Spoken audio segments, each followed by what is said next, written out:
बेनती है जेड़े सारे लंगर हाल च खड़े हैं, let's come to the darbar pretty soon so we can finish on time, right?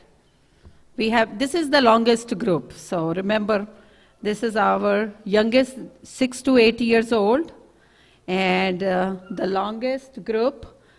I'm just making an announcement so that everybody can hear me in Langar Hall and can come here.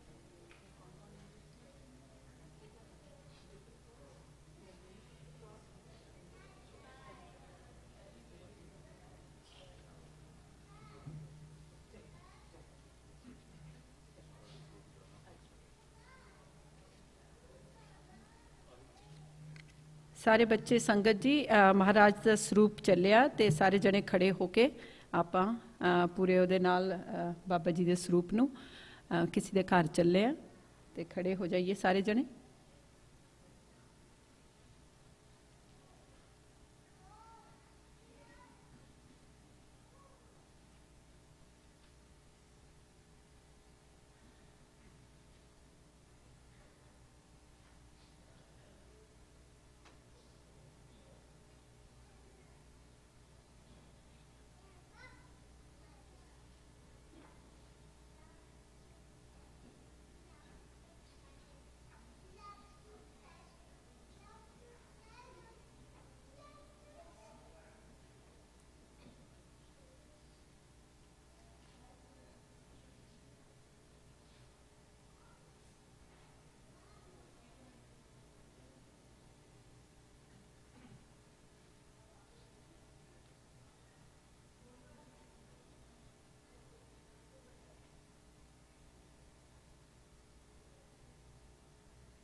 So judges are here, Jupin Kaur, Jaskiran Kaur and Navneet Kaur. Did we see Navneet? Navneet auntie is here. Can you check? Let me check.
We'll start with the group 1.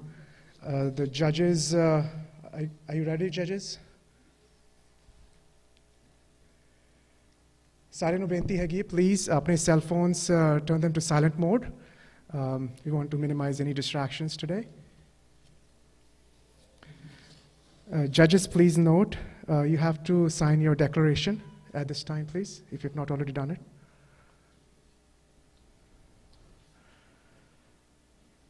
And also sign on the end of the score sheets.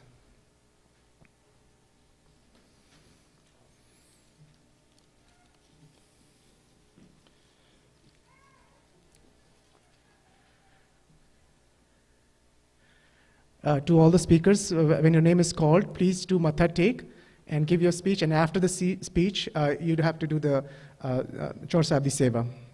The first speaker for group 1 is Jeevat Singh, number 15, Jeevat Singh.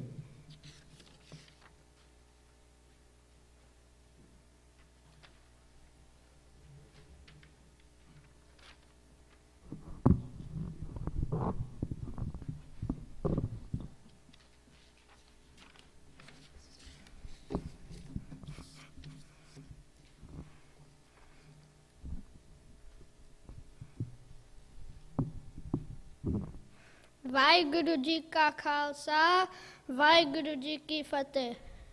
My name is Jeevat Singh, and Chardi means to rise. Kala means skill. Chardi Kala means rising above all difficult times and to always have high spirit. Sahibzada Sajid Singh Ji and Jujhar Singh Ji were inspired by their Pardada, Guru Har Gobind Sahib Ji, because he was the first Guru to build an army. They were also inspired by their Dada, Guru Tegh Bahadur Sahib Ji, who sacrificed his life by giving others freedom. Their courage and Chardi Kala also came from the other Sikhs who fought in the battlefield. Their Guru Pita, Guru Gobind Singh Ji, who gave them permission to join the fight, also inspired and encouraged them. The Sakhis about 6 shaheeds which were told by their Dadi, Mata Gujari Ji, inspired them a lot too. The Sahibzade learned martial arts by gathering their friends and fighting mock battles every evening. Eko pavan mati sab eka jot sabaya. There is only one breath, all are made of the same clay, and the light within is all the same. All the Gurus live by the same belief that everyone is equal. Guru Nanak Sahib Ji did not choose his sons to be Guru. He chose a person who is capable and ready to lead. In the same way when it was time to lead in the battlefield. Guru Gobind Singh Ji did not hesitate or see any difference between sacrificing his sons and his Sikhs. In my opinion, 2 things made Gurus unique. 1, their ability to not be selfish toward their own, and 2, seeing Vaheguru's Jyot in everyone. The Sikh teachings I learned from this book are to never give up your faith no matter how hard it gets, to help those in need, to provide justice, to learn martial arts, and to maintain good discipline. I will follow these teachings by not being selfish when it comes to helping those in need. I will make sure I fight for the right cause by making sure I speak up when I see someone in trouble. I will stay strong in my Sikh faith by reading, understanding, and following Gurbani. I will listen to and respect my elders. I also want to learn martial arts so I can defend myself when needed and so I can help others fight for freedom. The part of Sakha Chamkar Sahib that inspired me the most is when Sahibzada Sajid Singh Ji and Jujhar Singh Ji courageously went out on the battlefield. Inspired me the most because Sahibzada Jujhar Singh Ji was the youngest person in the army but still had the courage and Chardi Kala to fight fearlessly on the battlefield. Also, the Sikhs in the army were brave, strong, and never gave up.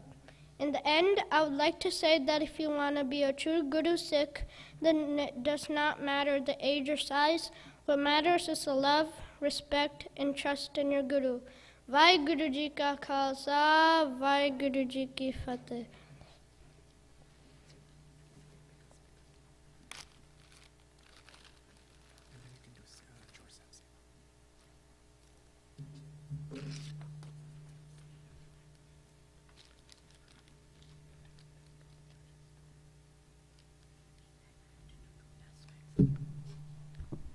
Sangaji, two announcements when judges are doing the comments.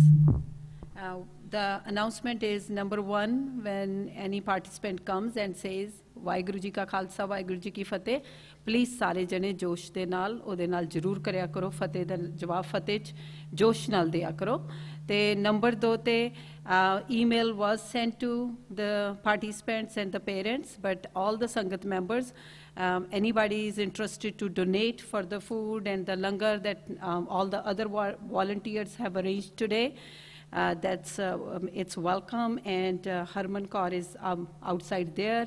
If anybody wants to do any donations, please do so. This is for the good cause. But other than that, yes, definitely. I would like to hear participants saying with Chardi Kala, Vaheguru Ji Ka Khalsa, Vaheguru Ji Ki Fateh. Okay? Just a reminder, all the parents should have received an email. This session is being live on YouTube, so the email should have the link. Judges, ready? Okay, well done, Jeevat. Our next speaker is Manat Kaur. 4.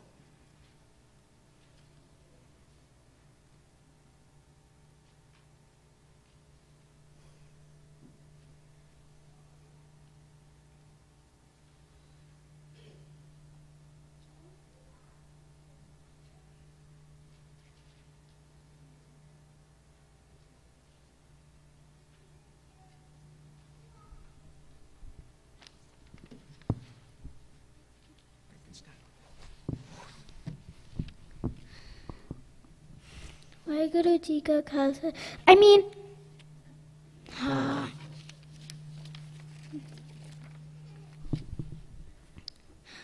Vaheguru Ji Ka Khalsa, Vaheguru Ji Ki Fateh.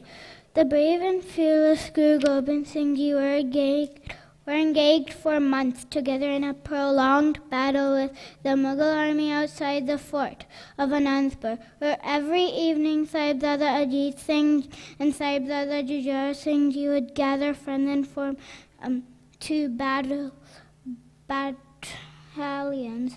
They would fight mock battles with swords and arrows. Emperor Aurangzeb sent a message on oaths that if Guruji and his Sikhs left the fort, they would be allowed to go wherever they pleased. However, soon as Sikhs came out of the fort, the Mughal army pounced upon them.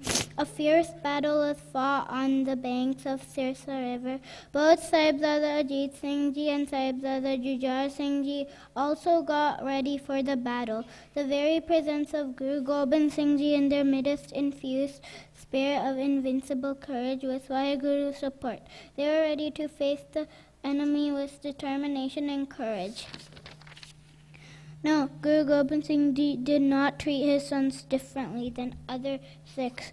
When the Sikhs repeated their request to save the lives of the young Sahibzadas, Guruji asked them, which sons are you referring to? I have learned that we have to struggle and strive, accept the challenge and face the problem, then never back out. We have to stick to our faith at the cost of our life. Saka of Chamkaur has inspired me a lot. It has motivated me to do good and stay strong. Every Sikh in the Saka has directed me to stay strong and loyal towards Vaheguru. Vaheguru Ji Ka Khalsa, Vaheguru Ji Ki Fateh.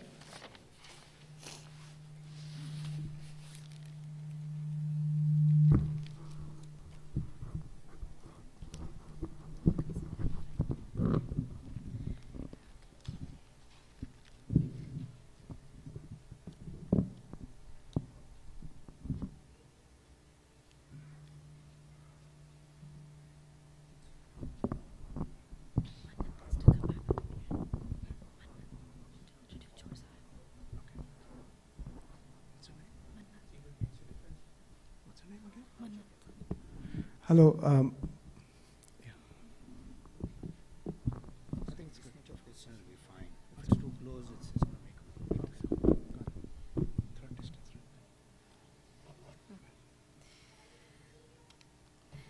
Well done, Mannat. Our next speaker is number 5, Kushmeet Singh.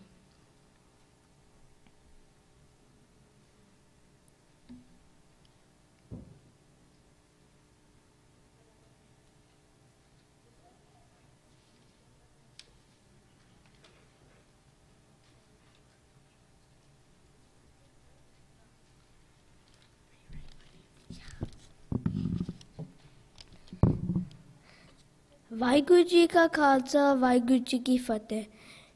My name is Kushmeet Singh. This year we celebrate 320 years of the birth of Khalsa Panth, the fight against injustice. For me, injustice would mean not getting the same number of candies as my elder brother. Guru Gobind Singh Ji, the Char Sahibzade, and all the other 6 soldiers have shown us that standing against unfair deeds is our right. Sahibzade Ajit Singh Ji, Sahibzade Jujhar Singh Ji understood that the fight their father was leading was a very important cause. It was to fight against injustice. This inspired the 2 Sahibzades to face the Mughal army with courage and Chardi Kala. Along with this, it was the teaching of their father. For protection, a Sikh must have full faith in Vaheguru. Their father's courage also inspired them and helped them face the Mughal army. The guidance of 6 soldiers inspired and taught the Sahibzade martial arts. The other inspiring act of Guru Gobind Singh Ji was at Chamkar Di Gully, when Sikh forces were surrounded by the Mughals from all directions. Seeing this, the Sikh army soldiers requested the Guruji to leave along with his sons, but Guruji said they were all his sons. That the part that inspired me most is that no matter how big problems are, we must fight it out with all our strengths. Another lesson I learned is of honesty. The Guruji was cheated so many times as Mughals did not stick what they said, which is unfair. In our lives, we must be true to ourselves, our families, and everyone around us. Vaheguru Ji Ka Khalsa, Vaheguru Ji Ki Fateh.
Well done, Kushmeet.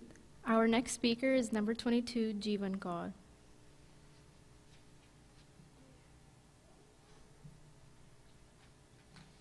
Jeevan, is she here?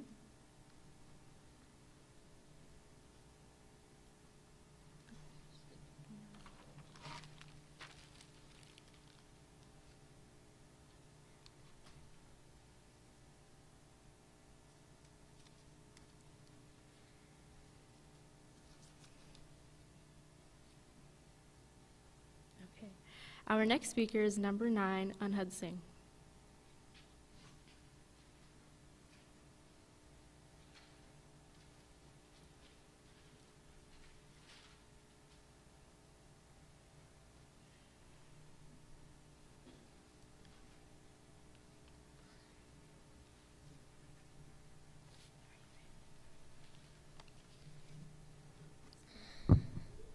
Waheguru ji का खालसा वाहिगुरु जी की फतेह जो तो प्रेम के लंका चाओ सिरदा तली गली मेरी आओ इत मार के पैर तेरी जय सिर दी जय कान न की जय Sahibzada Ajit Singh and Jujhar Singh grew up reciting these lines written by Guru Nanak Sahib and many more such inspirational Gurbani. They learnt about the Shaheed Dade Sartaj Guru Arjan Sahib and the great Miri Piri and Akal Takht establishment of Guru Har Gobind Pacha. They relived each and every moment of the Shahidi of their Dadaji, Guru Tegh Bahadur Sahib. And every time Mata Gujari ji told them, they were the keen observers of the 7 months long war that took place in Anandpur Sahib.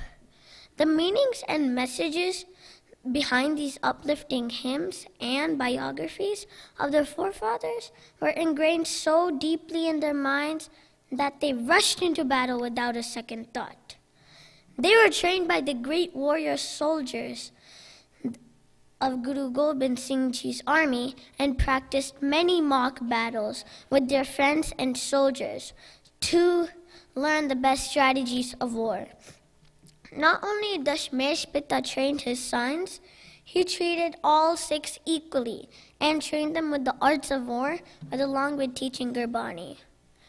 Bhai Nandlal ji says, Kadre Harkar, Guru Gobind Singh, Bekasara Yar, Guru Gobind Singh.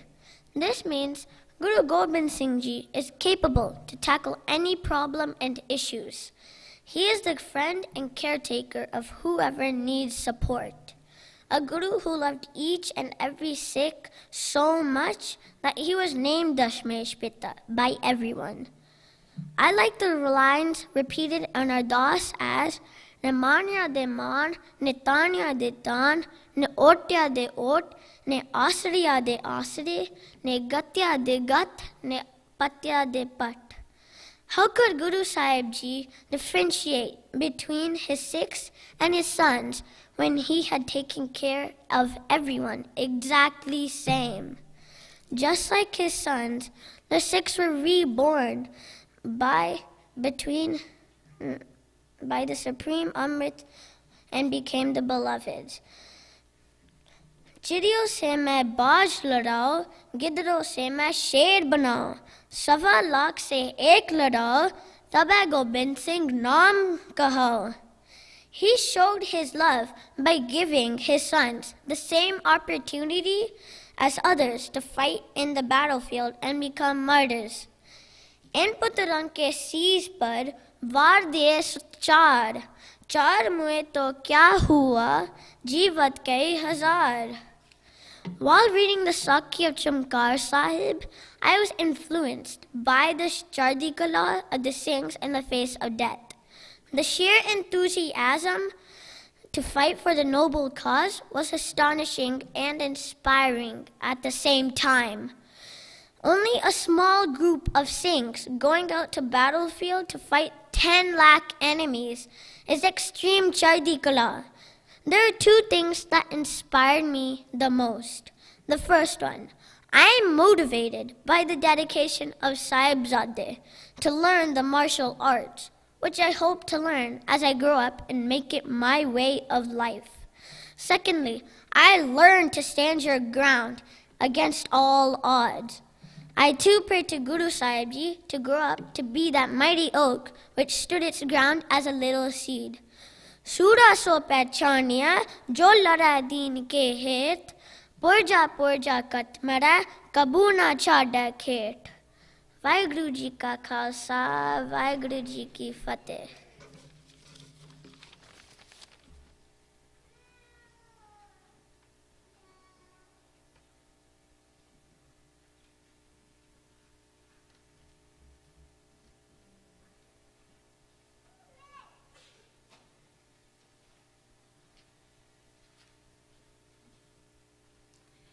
Well done, Anhad. Our next speaker is number 7, Naveen Singh.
गुरु प्यारी साध संगत जियो वाहेगुरु जी का खालसा वाहेगुरु जी की फतेह जुकार आज हमें हिलते दार गुज़श्त हलाल अज बर्दन बेशमशीर दास्त.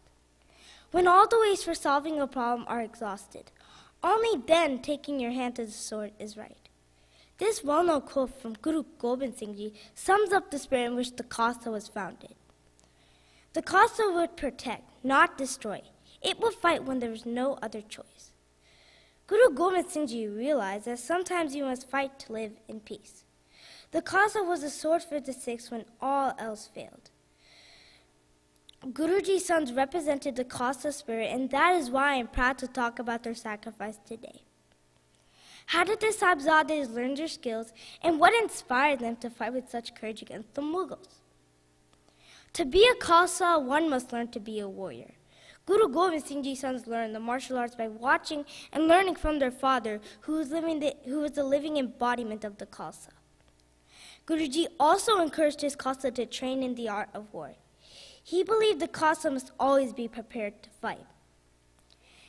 His sons would practice fighting mock battles with their friends using their swords and arrows.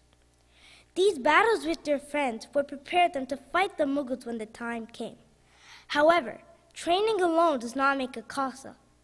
A Khalsa must have the spirit to fight. Guruji provided inspiration to his Khalsa to take up the sword when it was required. Throughout history, men have raised armies to conquer land and obtain power. Punjab, the birthplace of Sikhism, is known for the suffering caused by these armies. Many armies have trampled over its land and people. During Guruji's times, the Mughals wanted to impose their will on the Sikhs. When Guru Gobind Singh Ji on Baisakhi Day created the Khalsa, he did not want land, wealth, or power. He wanted to inspire the Sikhs to stand up against the Mughals when the time came. This was the true purpose of the Khalsa. Guru Gobind Singh Ji's son Sahibzade Ajit Singh Ji and Sahibzade Jujhar Singh Ji were baptized into the Khalsa like many thousands of other Sikhs. They would have heard the Guru's words about taking up the sword to fight tyranny. When the Sahibzades asked to join the Battle of Chamkor, they were inspired by the brave soldiers who were sent before them to fight the Mughal soldiers. The Sahibzades were inspired to follow in the path of these men who sacrificed their lives and represented the courage of the Khalsa. Did the Guru treat his sons differently? Guruji lost 2 sons during the Battle of Chamkor at the hands of the Mughal soldiers. There can be no greater loss for a father. However, Guruji was willing to sacrifice everything for the Khalsa. Guru Gobind Singh Ji saw all the Khalsa warriors as his sons. His bond was not one blood, but that of the Khalsa spirit. When Guruji was asked to save his sons, he replied, "Which sons are you referring to? All of you are my sons." With these words, Guruji showed his love for the Khalsa. He did not put his sons' lives above others. He was proud of his sons as he was proud of all the other Khalsa soldiers who died during the Battle of Chamkor. What did I learn about Sikh teachings? Sikhs must be willing to sacrifice for the greater good. The Guruji's sons were willing to sacrifice their lives for the Khalsa because the Khalsa stood against tyranny of the Mughals. Khalsa could only exist if men and women were willing to sacrifice their lives to keep it alive. Sikhism is about fighting for others when they cannot fight for themselves. Sikhism is about helping others when they cannot help themselves. The Battle of Chamkor has inspired me to be fearless and have faith in myself and others. Vaheguru Ji ka Khalsa, Vaheguru Ji ki Fateh.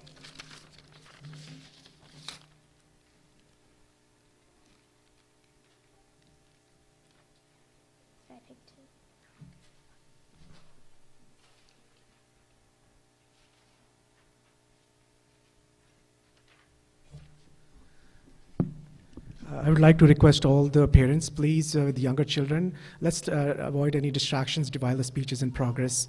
And also let's be mindful of our speakers. They have done tremendous hard work here, so let's be mindful of that.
Well done, Naveen. Our next speaker is number 12, Eka Singh.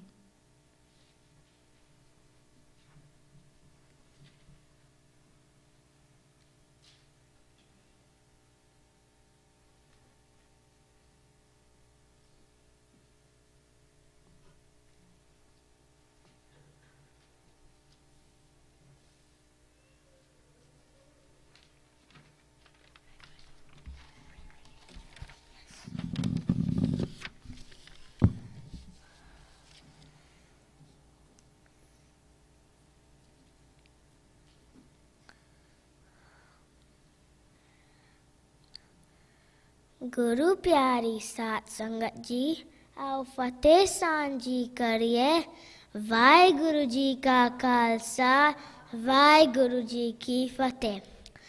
Sahibzada Jeet Singh Ji and Sahibzada Jujhar Singh Ji were inspired to face the Mughal army from the spiritual philosophy of their father, Guru Gobind Singh Ji. Guruji created Khalsa, and both Sahibzadas got blessed with Khande Ki Paul.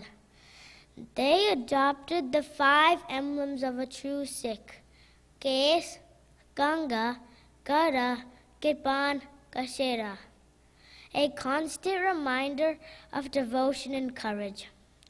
As a Singh, they got their courage to fear none, remain in Chardi Kala, and fight for justice. Also, during the Battle of Chamkor, the presence of Guru Gobind Singh Ji infused a spirit of courage in all. Both Sahibzadas stood true to their names: Ajit, the invincible; Jujhar, the vigorous crusader.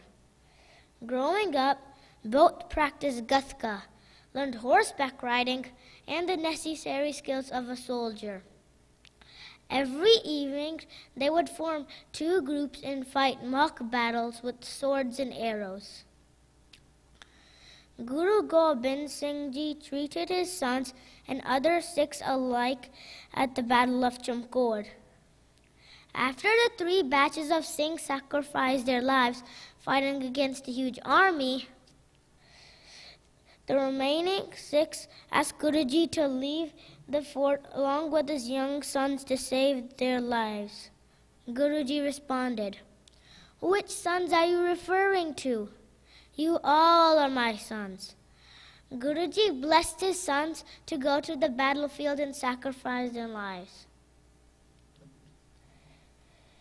This book has truly inspired me and given me important teachings that I will carry with me for the rest of my life. First, inspired by both Sahibzadas, I too will live fearlessly and face any challenges in school or outside with confidence and courage. As a son of Guru Gobind Singh Ji, I shall go out of the home with pride and ready to face any challenges that come my way. I will be fearless. Chariyate mein baast dao, gidra to mein sher banao, sawa lak naal ek ladao, tabe Gobind Singh naam kahao. Second, Guru Gobind Singh Ji stood for social justice for all. I will also help and stand for human rights regardless of race and religion. Hindu Turko, Raf Sin Mam Safi, Manas ki Jat Sabe, Eko Pechanbo. Last but not the least, I will strengthen my bond with Guru Gobind Singh Ji by maintaining the Sikhi Sarup, and I know he will always protect my honor. I will educate as many people as I can about my Sikhi Sarup and Guruji's teachings. Khalsa mero roop ekas, kalse mehu karu nivas. The part of Sakha Chamkor that inspired me the most was Guru Gobind Singh Ji's sacrifices of himself and his family. Sat Sangat Ji, which king in the entire global history has blessed and willingly sent their children to die? None. Guru Gobind Singh Ji said, "In putran ke शीश पर दिए सत्चार, चार मुए तो क्या हुआ, जीवत का Yazar." Nasro Mansoor, Guru Gobind Singh. Ejdi Mansoor, Guru Gobind Singh. Hakra Ganjur, Guru Gobind Singh. Jamla Faizo Anur, Guru Gobind Singh. Hak Hak Aga, Guru Gobind Singh. Shah Shahenshah, Guru Gobind Singh. Vaheguru Ji ka Khalsa, Vaheguru Ji ki Fateh.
Well done, Eka Singh.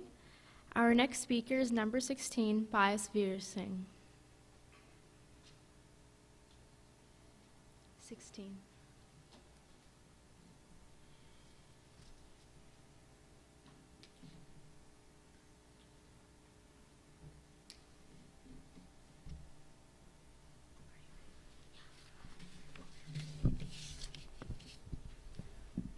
Vaheguru Ji ka Khalsa, Vaheguru Ji ki Fateh. Inspiration comes from a Latin word that means to inflame.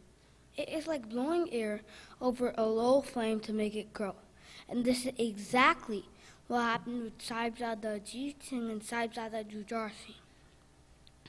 They got this flame from their family history, full of sacrifices. Their living inspiration was their grandmother, Mata Gujri, whose husband sacrificed his life to protect the religious sanctity, but she still raised her son and grandsons to fight for the same cause. Their role model was their father, Guru Gobind Singh Ji, an epitome of valor and courage, and the greatest inspiration for all Sikhs. What also inspired them was the creation of Khalsa, where the Panch Pyares offered their heads with fearlessness and chardika.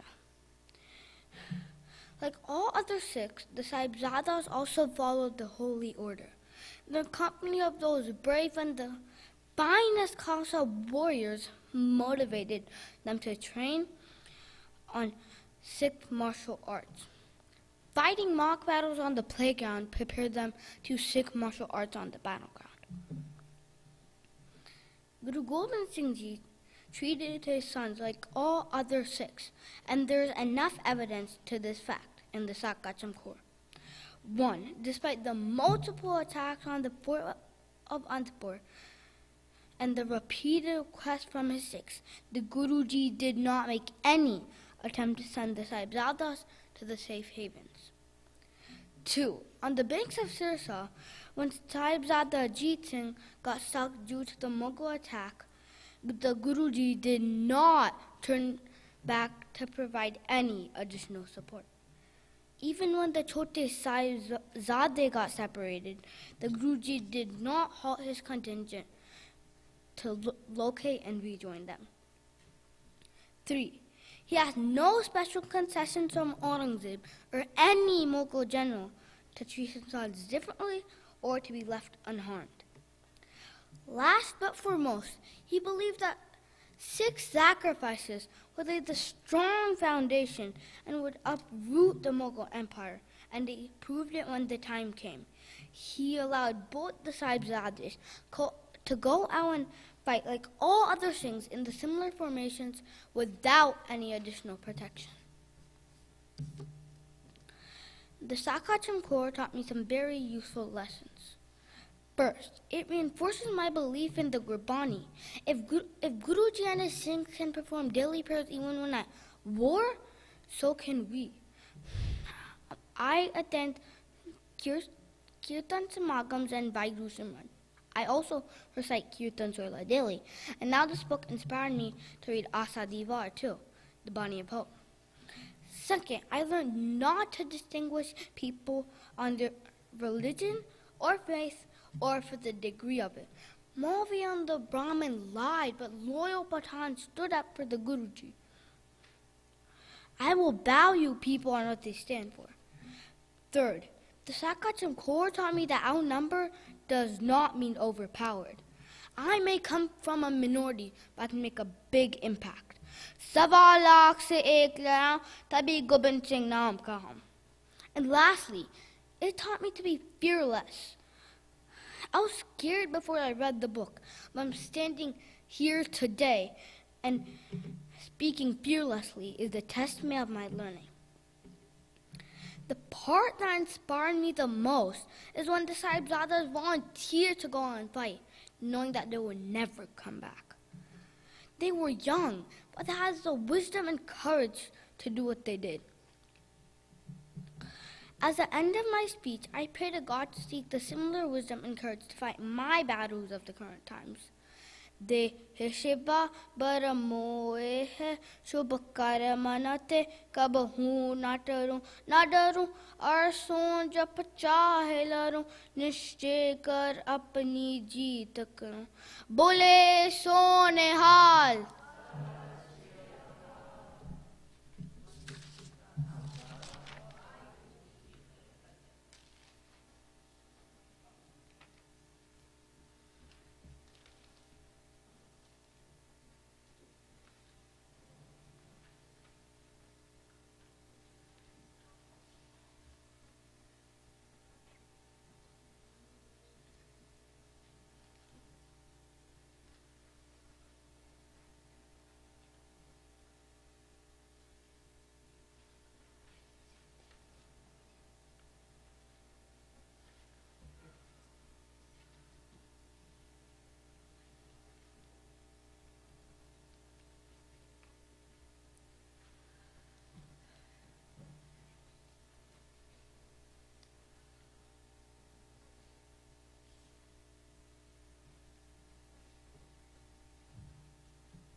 Well done, Biosphere. Our next speaker is number 10, Anush Singh.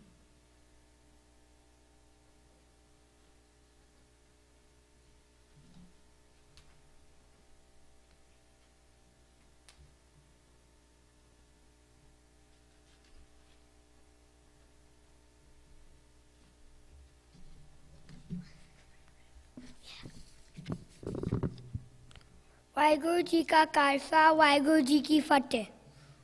Baba Ajit Singh and Baba Jujhar Singh ji saw Khalsas fight bravely with largely outnumbered Mughals for their Guruji. The high moral of the Khalsas inspired both sons of Gurujis to join the battle and help Khalsas.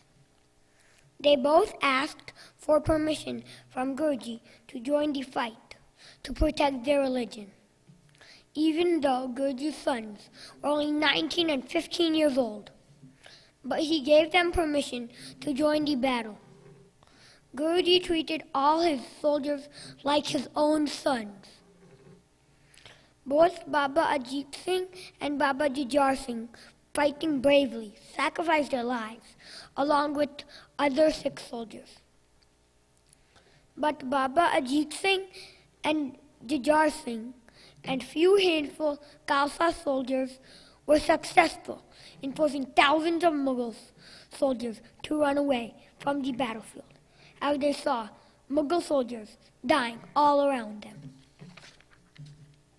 The courage of Guruji's small Sikh army won them the Battle of Chamkar. Mughal soldiers were amazed by the courage and the sacrifice of Sikh soldiers. Yes, Guruji treated his sons and his Sikh soldiers equally. He considered all his soldiers like his own sons. At the Battle of Chamkar, he sacrificed his two sons, Baba Ajit Singh and Baba Jujhar Singh, who were only 19 and 15 years old. He sent them both to fight alongside his other Sikhs against Mughals. His soldiers requested him to leave the fort with his sons and save his and his son's life.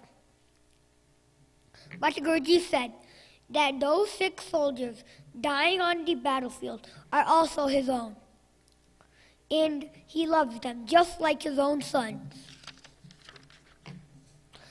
Guruji also sacrificed his other two younger sons, Baba Zorawar Singh and Baba Fateh Singh, who were in the fight to protect their religion against Mughals.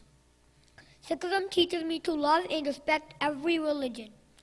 We should always keep faith in our religion and shouldn't give up teachings of our religion under any kind of pressure. I also learned that strong faith in my religion will provide me strength and courage to overcome any problem in my life, even at my young age. The thing that inspired me the most was the sacrifice made by Baba Ajit Singh and Baba Jujhar Singh. Even at such young age, their determination was so strong towards their religion that they chose to give up their lives in the fight against Mughals to protect their religion and their Guruji's teachings. Waheguru Ji Ka Khalsa, Waheguru Ji Ki Fateh.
Well done, Anuj. Our next speaker is number 18, Gurmin Singh.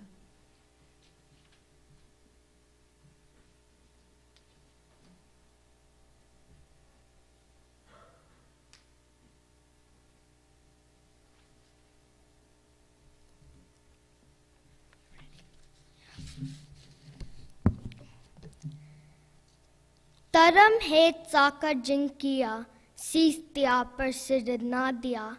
Sikh history was written with the ink of blood and repeatedly gives us an account of Shaheeds who chose love for Vaheguru over their lives.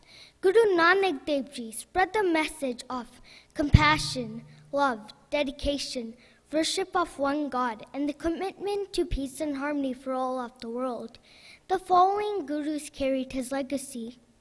Guru Arjan Dev Ji and Guru Tegh Bahadur Ji resisted the forceful acts of the emperors of the time. Martyrdom of these two Gurus and many Sikhs took Sikh Panth to an entirely different level in the fight for justice. Guru Pyari Saad Sangat Ji, Vaheguru Ji Ka Khalsa, Vaheguru Ji Ki Fateh. 9-year-old Gobind Rai was well aware of the ongoing fight for justice and supported his dad and prepared himself to be ready for the highest sacrifice. Guruji formed Khalsa, a brave community of Singhs and Kaurs who would survive against all odds. From very young age, Guruji was also preparing his sons for this human rights fight. Guru Gobind Singh Ji taught them the message of Shubh karman te kabhu na duru, and jab aapki od nidhan bine athiram me tab juj maru. Taddi Mata Gudri Ji narrated the stories of their great-great-grandfather who sat on burning hot iron sheet and was tortured for 5 days but didn't agree to change his religion. They were motivated by their grandfather who was publicly beheaded, protecting the honor of Kashmiri Pandits. Instead of being terrified by these events, the Sahibzadas were eager to participate in this movement. Sahibzada Ajit Singh and Jujhar Singh got the martial arts training from other trained Sikhs. They fought mock battles with swords and arrows by forming 2 battalions with their friends. They were always in Chardi Kala and gained their mental strength from Holy Amrit, reciting and understanding Nitnem, and above all, having immense faith in Vaheguru and the acts of the Gurus. They were ready to face the enemy with determination and courage. Guruji treated his Sahibzadas and Sikhs alike. He trained them with the same martial arts training with no discrimination. The historic Battle of Chimkor explains this well. On one side were Guruji's 46 soldiers and Sahibzada Ajit and Jujhar Singh Ji, and on the other side were 1 million Mughal soldiers. Sahibzadas and Sikhs were ready to march onto the battlefield fearlessly.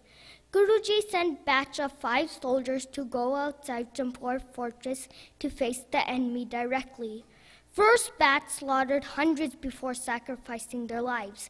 After the third batch left, 6 soldiers were getting worried about their Guru and Sahibzada's lives and requested them to leave the fortress. Guruji told the Sikhs that all of them were his dear sons, and he couldn't leave the fortress with his sons and leave 6 behind. If Guruji didn't treat them alike, he would not have allowed his sons to go to the battlefield, whereas both Sahibzadas fought bravely and sacrificed their lives. I am grateful for the opportunity to read this book and visit Champur Sahib this winter. At the Gurdwara, we read a quote saying, "Gar ek hind mein teerath hai yatra ke liye, kataye baap ne bache jaha kuda ke liye." When my mom explained me the meaning, it gave me goosebumps. The most inspiring part of Saka Chumkor for me was that Guruji, as father, kept his emotions in check and allowed his sons to go into the battlefield. He didn't have any regrets. In fact, when Sahibzadas attained martyrdom, Guruji thanked Vaheguru. The true meaning of being a Sikh is to be able to live at peace with Vaheguru's will. This book made me think about some practical actions we can take today. What I learned from this book is very precious and will stay with me forever, and that is fight for the right. My world has different challenges. Poverty is one of them. Lack of clean water, medical care, and education are the poor man's biggest stumbling blocks. My mom showed me the UNICEF mortality report for 2017, that for every 1,000 children born, 41 will die before they turn 5 years old. A true Sikh is compassionate and has strong empathy, like Bhai Kanhaiya. Gender inequality is another taboo in our society. Women with full-time jobs still only earn about 77% of their male counterparts, and that 62 million girls are denied education all over the world, whereas Sikh philosophy views women's rights as equal to men. I am proud to be part of this great heritage, and I want to thank Sikh Speech Symposium organizer, judges, and volunteers to give me an opportunity to understand Sikhi better. Vaheguru Ji Ka Khalsa, Vaheguru Ji Ki Fateh.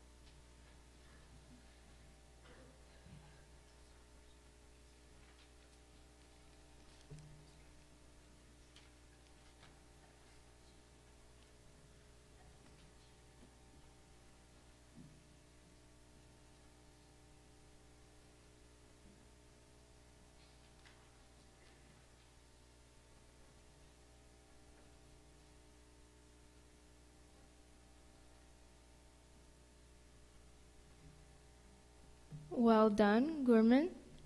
Our next speaker is number 6, Simrandeep Kaur.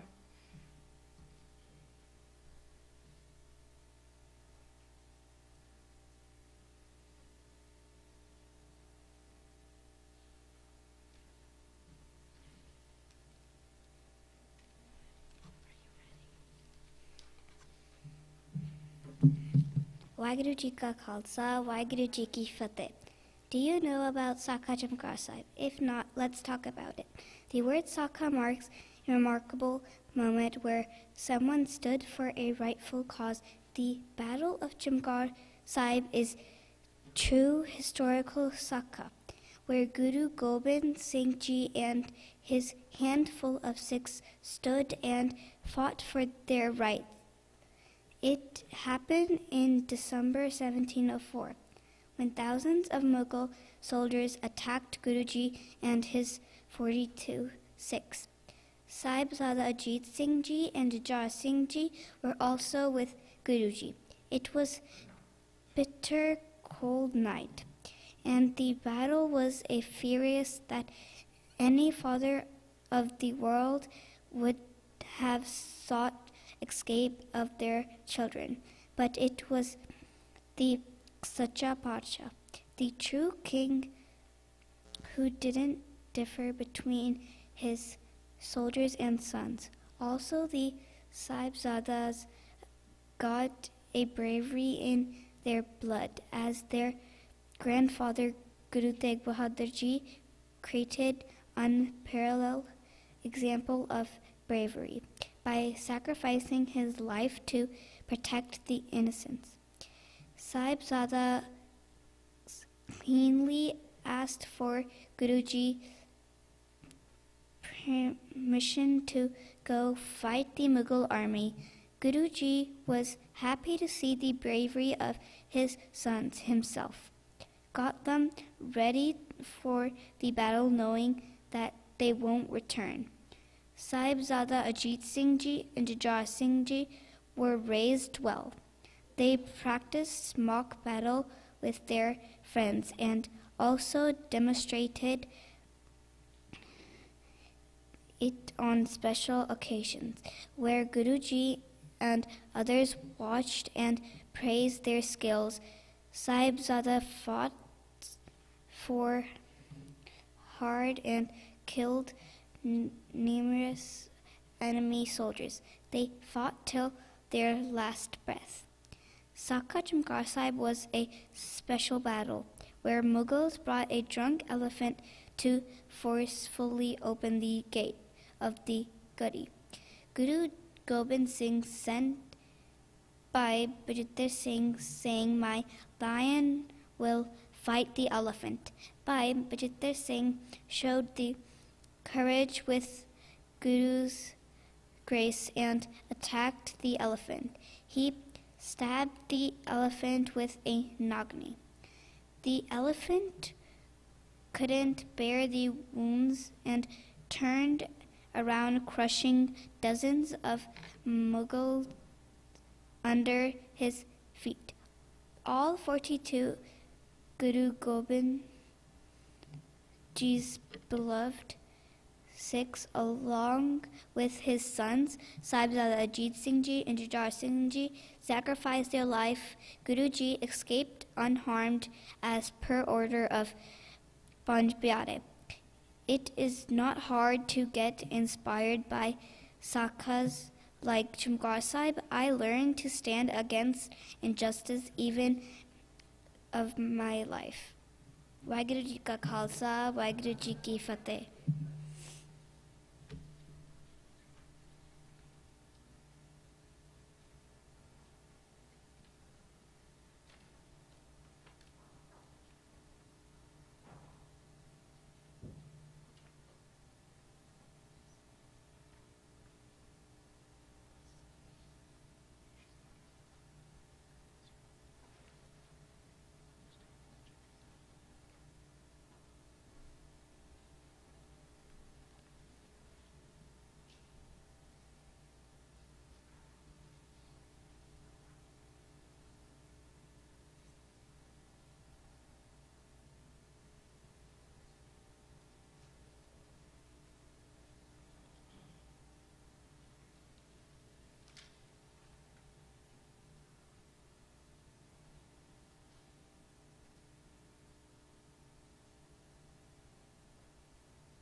Well done, Simrandeep. Our next speaker is number 13, Adesh Singh.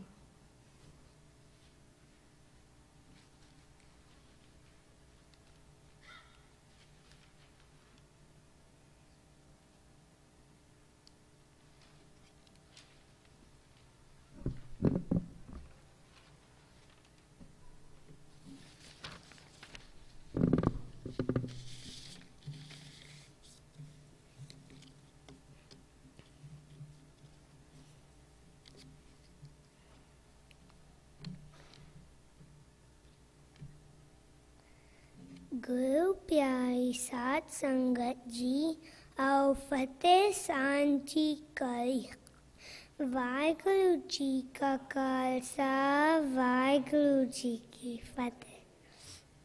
Sahibzada Ajit Singh Ji and Sahibzada Jujhar Singh Ji were ready to face the Mughal army and were inspired by their teachings of their father Guru Gobind Singh Ji.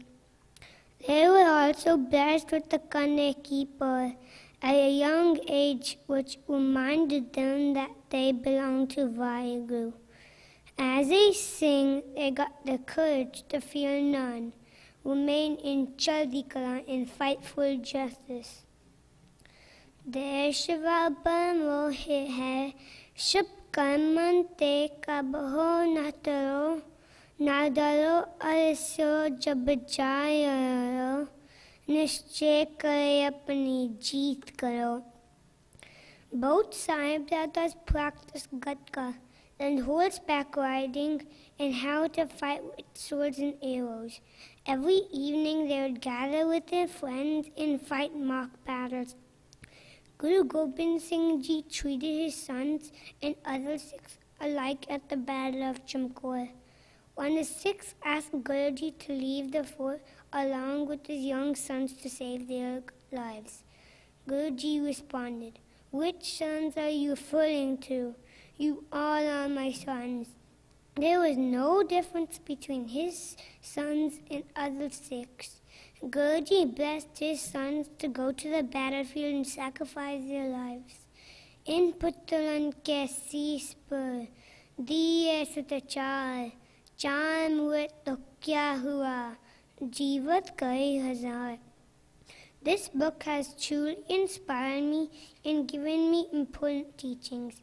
First, Guru Gobind Singh Ji was against injustice by the Mughal rulers and supported all religions. I will also respect everyone regardless of color or religion. Hindu, Turk, Wasi, Imam, Safi, Manas ki jaat sabe eko pehchan bo. Second, as a brave son of Guru Gobind Singh Ji, I shall walk out my home with pride and be ready to face any challenges that come my way, including teasing or bullying in school. I will be nirbhau. Chaliya te me baaz tadao, gidara te me sher banao, sava lak na ek lawao, tabe Gobind Singh naam kahao. Last but not the least, I will always keep my Sikhi salute. Guru Gobind Singh Ji holds a special place in my heart, and I know he will always protect my honor. Khalsa mera roop hai kaas, Khalse main hu karunivas. The part of Saka Chamkor that inspired me the most was Guru Gobind Singh Ji's humility. One example is how Guruji asked the Panch Prais to baptize him when he created Khalsa. And another example is when he respected the decision of the Panch Prais for him to leave the fort during the Battle of Chamkor. Hal sache takat uchaya, sat sangat mela, vah vah Gobind Singh aape gurjela. Vaheguru Ji ka Khalsa, Vaheguru Ji ki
Well done, Ade Singh.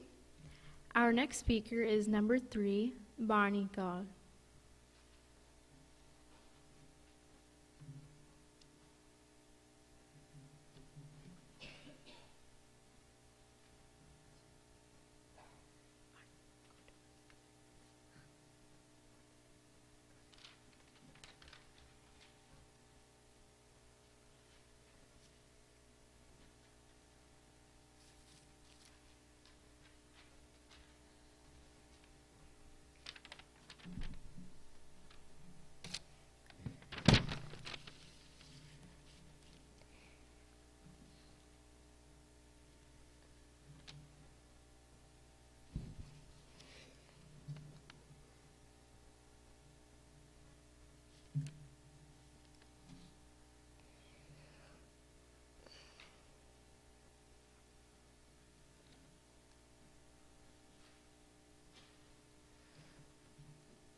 Vaheguru Ji ki Khalsa, Vaheguru Ji ki Fateh. Battle of Chamkor was fought on December 21, 1705 between 40 Sikhs and 10 lakh army of Mughals. Sahibzada Ajit Singh Ji request Guru Gobind Singh Ji to allow him to fight the enemy. Guruji allowed him and sent 5 Singhs, including Bhai Mukam Singh, one of the first Panch Pyares, to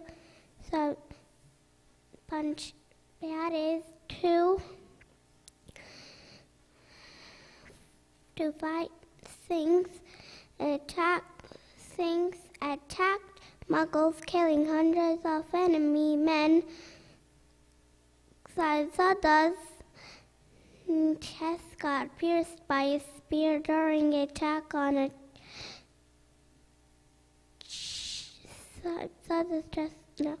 Mughal chief. Other chief injured his horse, but he kept fighting. Tired Singhs fought for a long time but got martyrdom. Guruji roared Sat Sri Akal when Sahibzada encircled by enemy and attained martyrdom. Guruji thanked God for blessing him with such a brave and noble son. Sahibzada Jujhar Singh Ji saw valor of his elder brother and requested Guruji to also allow him to fight. Guruji sent him to fight enemy along with Bhai Himmat Singh and Bhai Sahib Singh.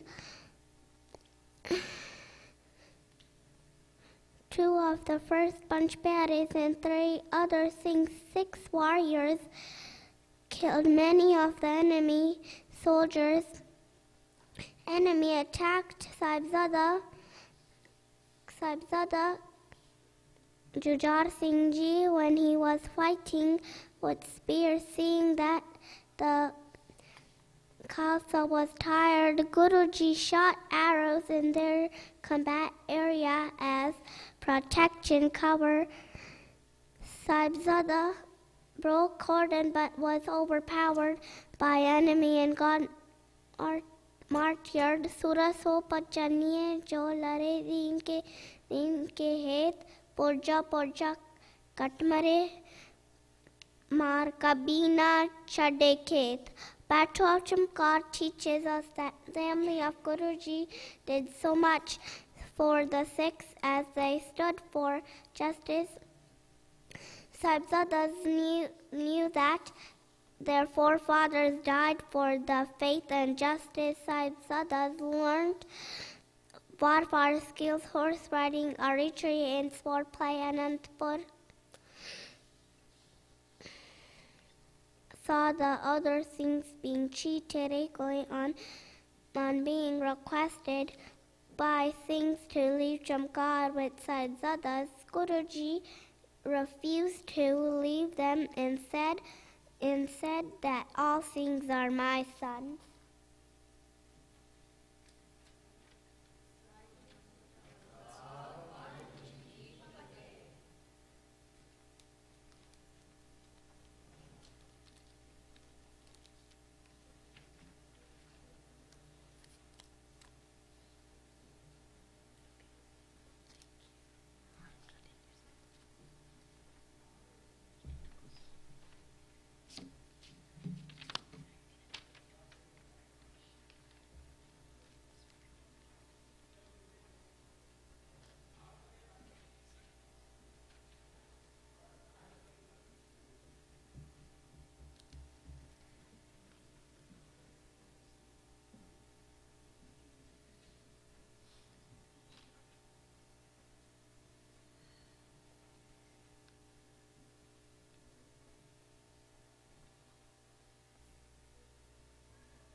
Well done, Barney.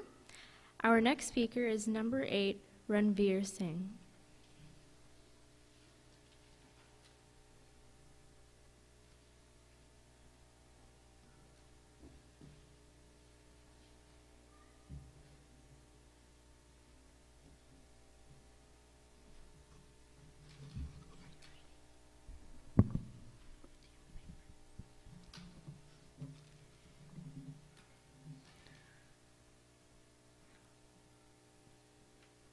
Waheguru ji का खालसा वाहिगुरु जी की फतेह। 1.25 तो एक लड़ावा तभी गोबिंद सिंह नाम कहावा। This was the year 1705 when the city Chamkaur, Guru Gobind Singh, Vade Sahibzade and the 46 were to fight against 100,000 Mughals. Baba Ajit Singh and Baba Jujhar Singh both lost their lives fighting till their last breath, and neither of them had an ounce of fear. The Char Sahibzade were inspired to fight for humanity as they watched the formation of Khalsa Panth and got baptized as kids. Just like their father, they were mentally strong and having faith in Vaheguru. They were also really competent in martial arts.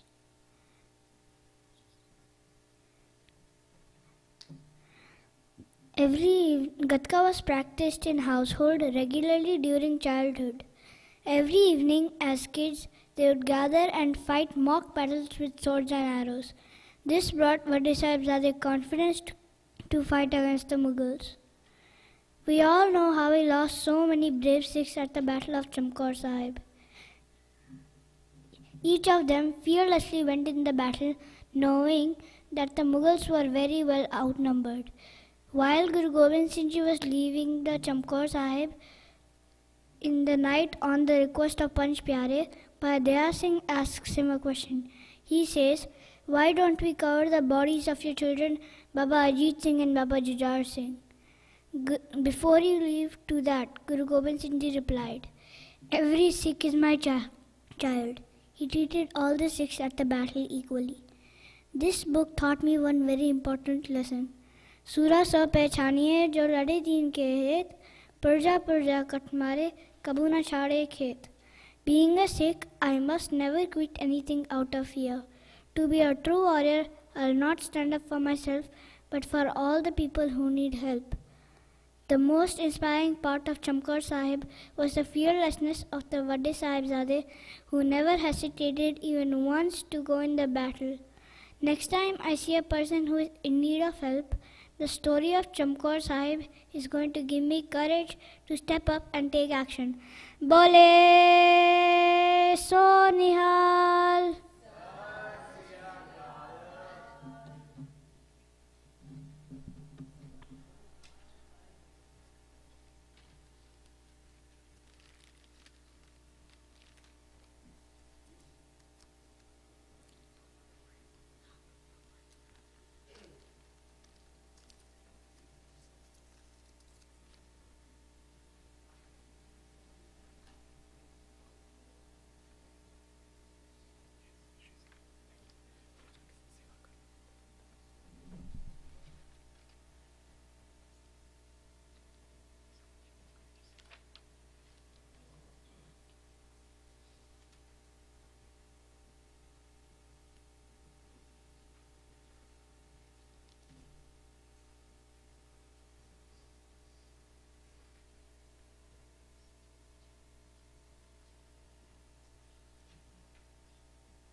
Well done, Ranveer. Our next speaker is number 20, Kiran Kaur.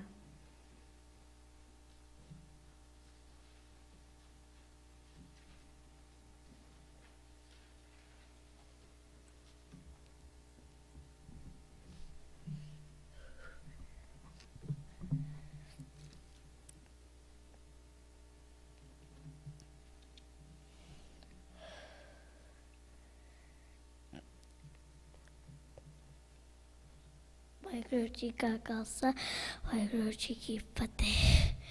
The two Sahib brothers, Ajit Singh and Jahar Singh, were inspired by their grandfather Guru Tegh Bahadur Ji and their dad Guru Gobind Singh Ji. They fought against injustice and for peace and equality. Guru Gobind Singh Ji created the Khalsa Panth, and the two Sahibjadas, Ajit Singh and Jahar Singh, took Amrit and started to have pretend battles with swords and arrows. Did Guru Gobind Singh Ji treat his sons the same as the Sikhs? Yes, because when they asked for permission, he gave his blessing, and when he gave his blessing, he knew they were going to die in the war. And the two Sahibjadas, Ajit Singh and Jawahar Singh, fought with Jati Kala and courage.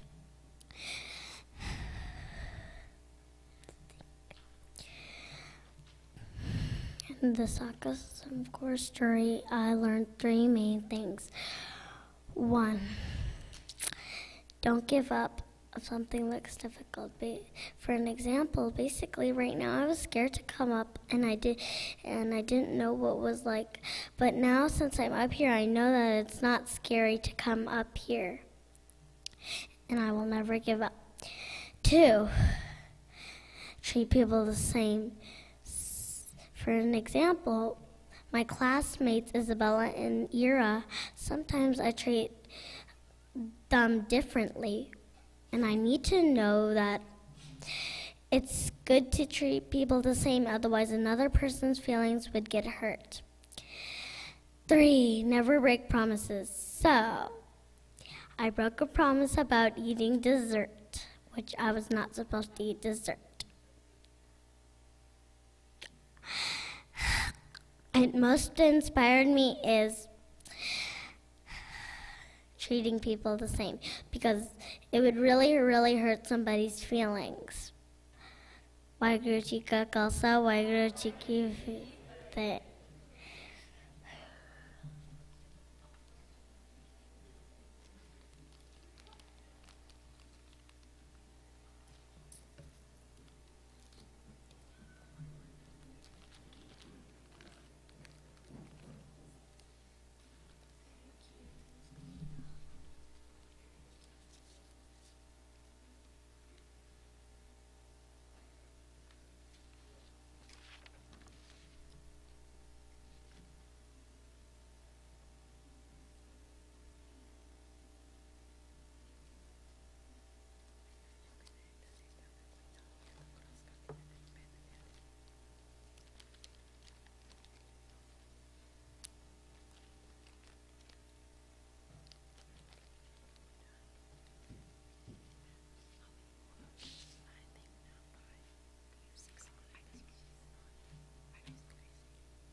Well done, Kiran. Our next speaker is number 19, Gracie Kaur.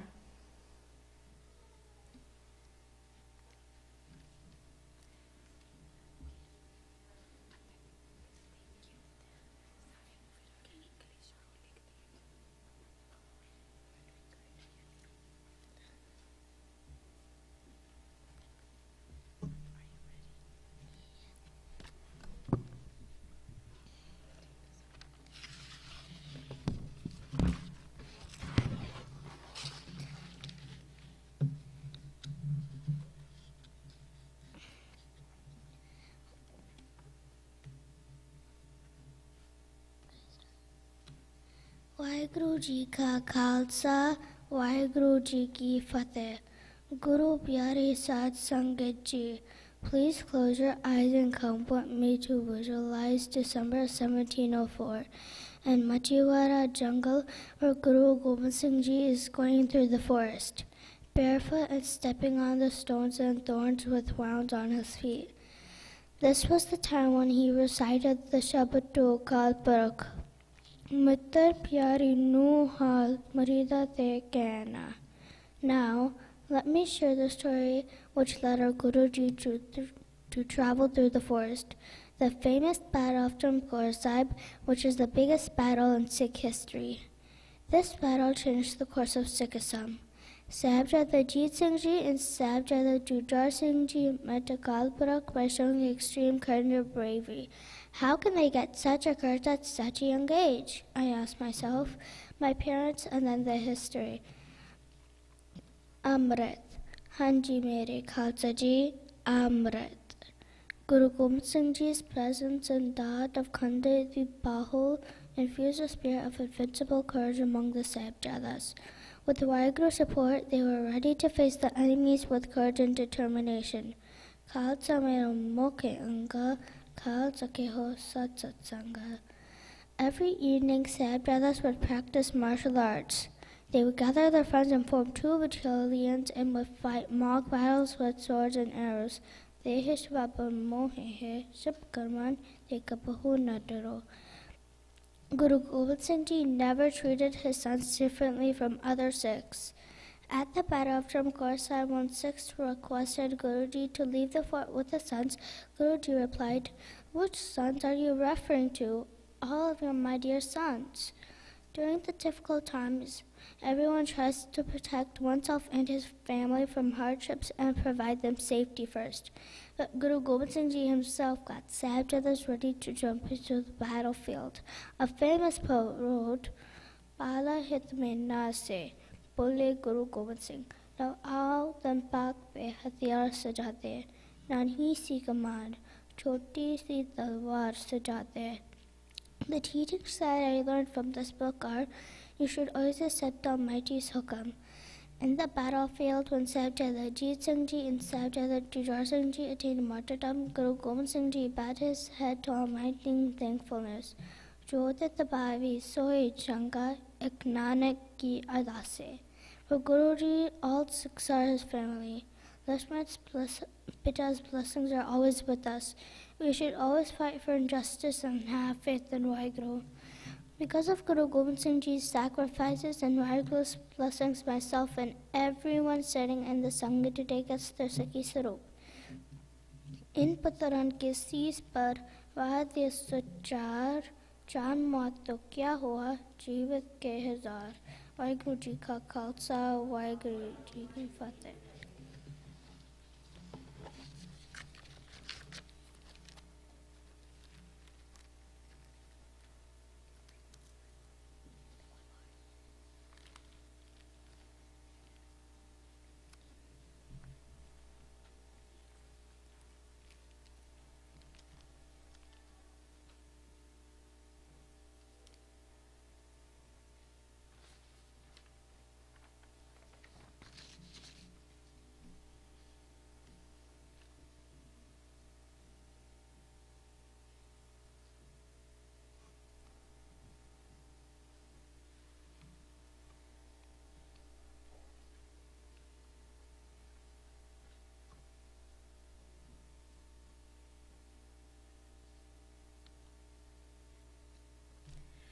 Well done, Gracie.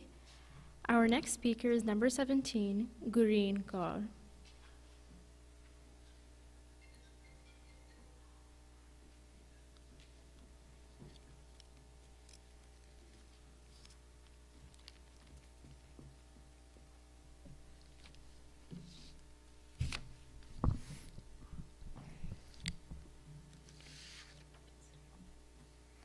Guru Pyari Saad Sangat Ji, Waheguru Ji Ka Khalsa, Waheguru Ji Ki Fateh.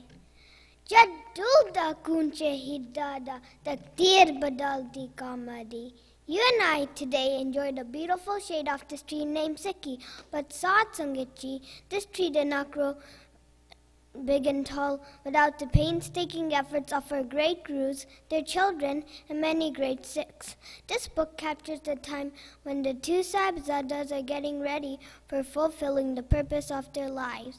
Our gurus taught us to live larger than life, and how to do that? By giving it up for a good cause. What can be a better cause than stopping injustice and protecting human rights? The biggest challenge our gurus face was the freedom to practice their faith. Guru Arjan Dev Ji and his grandson Guru Tegh Bahadur Ji stood like an unbreakable wall in front of the emperors who were successful in destroying their bodies but failed to stop the sparks the martyrdom ignited in the hearts of many. It started a movement, a battle against injustice which would continue into the future generations. I was in Punjab in December and visited Gurdwara Chumkar Sahib. The land of Punjab has witnessed such extraordinary acts of human spirits that are hard to find elsewhere in the world. I'm proud to say that I was born in a Sikh family who values the basic human rights, as our gurus instructed. Sahibzadas were only 19 and 15 when they attained martyrdom. Their mission was to follow the legacy of their great-great-grandfather, Guru Arjan Dev Ji. Their grandfather, Guru Tegh Bahadur Ji, and their father, Guru Gobind Singh Ji. These teenagers valued love for Waheguru way more than their lives. They stayed in Chardi Club because they always remembered Waheguru, took Amrit, recited, and practically followed the path shown by Gurbani. Their bravery was a result of long training of martial arts, horse riding, and weapon training from other trained Sikhs. Sahibzadas used to form battalions among their friends and prepared themselves by fighting mock battles with swords and arrows. They're eager to march into the battlefield and prove to the enemy that Sir Jai te Jai mere Sikhi Siddhik na Jai. Guru Gobind Singh Ji was in Jamgordi Gadi with 46 and Sahibzadas Ajit Singh and Jujhar Singh. One can imagine the morale of only 40 people fighting against an army of 1 million carrying the best weapons of the time. But these Sikhs fought with Chardi Club and stayed in high spirits because they believed in their Waheguru and Gurus. Guruji discussed this strategy with his Sikhs and 2 Sahibzadas about how to go into the battlefield. Sikhs started going into batches of 5 on Guru's instructions and fought bravely, but their count was very low.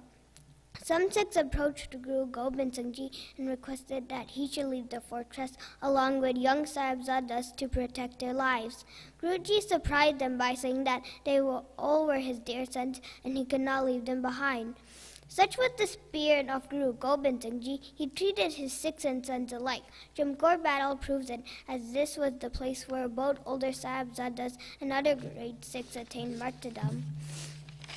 The most inspiring part of this book for me is the Sikh spirit that beat against all odds. Sikhs proved that to fight with million Mughal army, 40 of them were enough as they had such high morale and unshaken faith in Waheguru and Guruji's. In spite of surviving on very little food and shortage of weapons, they always stayed in Chardi Club. Our great Gurus fought most of their lives to protect their rights and of others, to prove that it's not okay to be not fair and it's also not okay to tolerate injustice. The most important Sikh teaching I learned from this book was selflessness. The Sikhs, the Gurus, and their children, all of them led lives without any personal goals.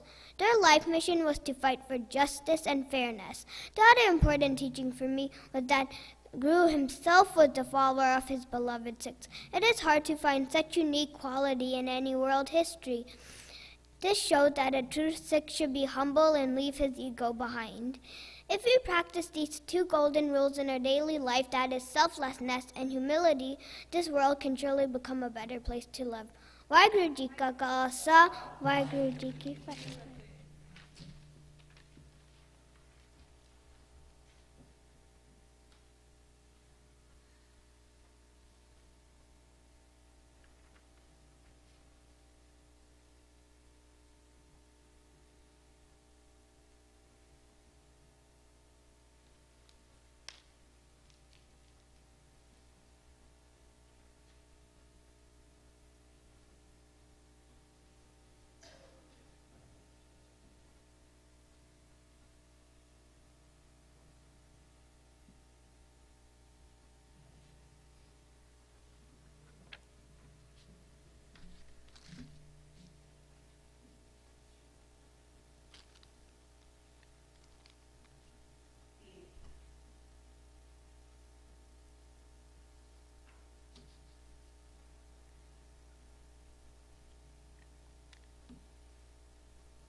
Well done, Gureen Kaur.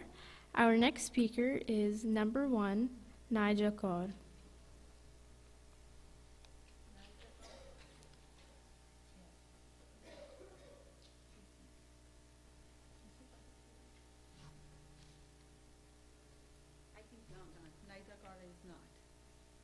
Okay, let's go with the next one.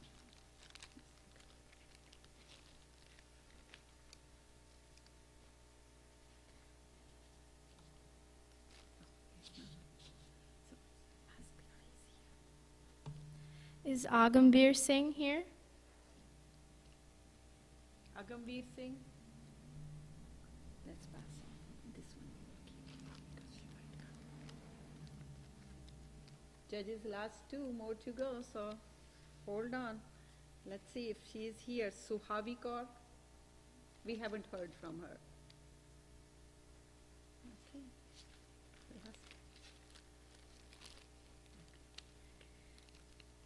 Is Ishnant Singh here? Ishnant? Ishnant Singh? Ishnant Singh? We haven't heard from him either, so I think that's the last one. So here goes the group 1.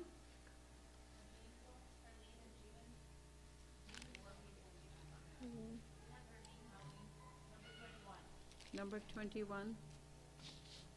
She's not coming.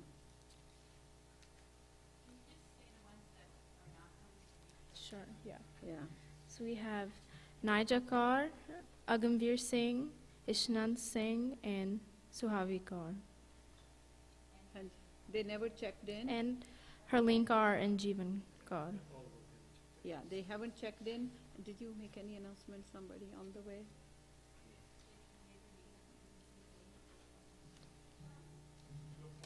Okay. No. Huh. She's going to say the names. We still have to present Naija Kaur, Ishnant Singh, Agambir Singh, Suhavi Kaur, and Harleen Kaur, and Jeevan Kaur. Jeevan Kaur, I knew did not coming. Okay, I think we are done with group 1, right? Harman? Are we waiting on anybody? There were some karate classes and the exams going on. I did see one kid did come, so the rest I think we didn't hear, so that's about it. Okay, let's do the Jaikara. Okay. Bole so nihal. Sat Sri Akal. So we are going to start the group 4. Yeah, no, hold on. We will start, yes, group 4. You can take the break because we had few kids that didn't come. So, do you want 5-10 minutes, 5 to 7 minutes break? 5 to 7 minutes break.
That's it? किन्ने किसी के इस group च? Okay.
That is what the hurt is, hurtful is. एक, हाँ, एक, दो, तीन.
Vaheguru Ji Ka Khalsa, Vaheguru Ji Ki Fateh.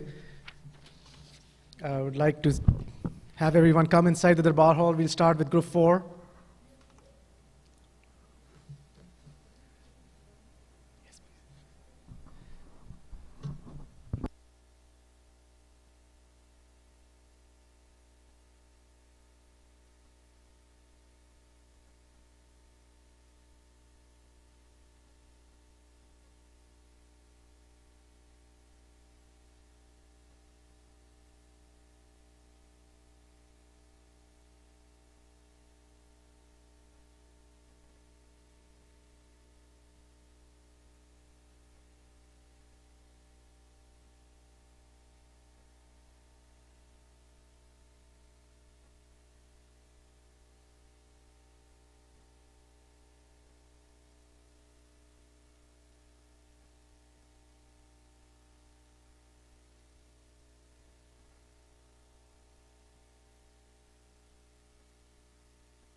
Are all the speakers from group 4 here?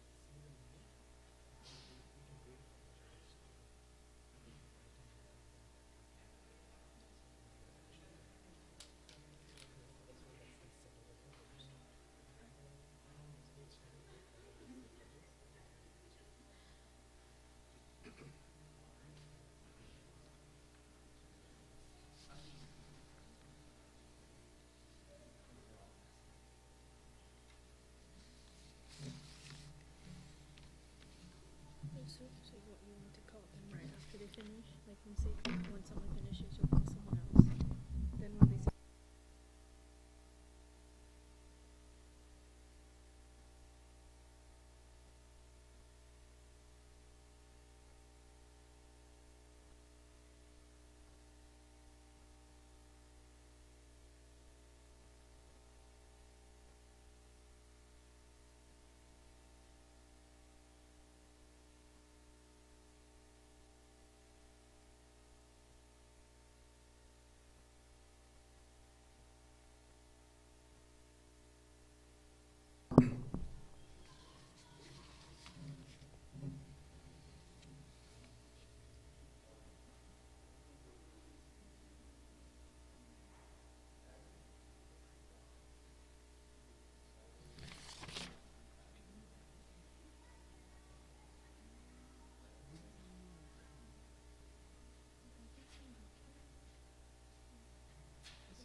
बिल्कुल राजन.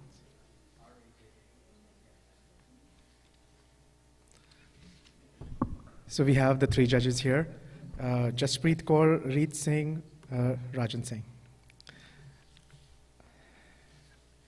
Judges, can you please sign the declaration at this time, if you've not already done that? And also sign the end of the score sheets.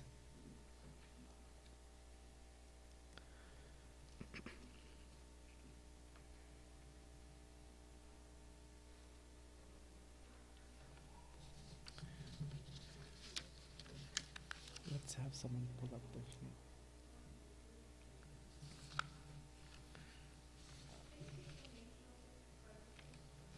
the The 4 participants listed for group 4 are Aryan Singh, Harjot Singh, Gursneh Kaur, Rav Kiran Kaur. All of them?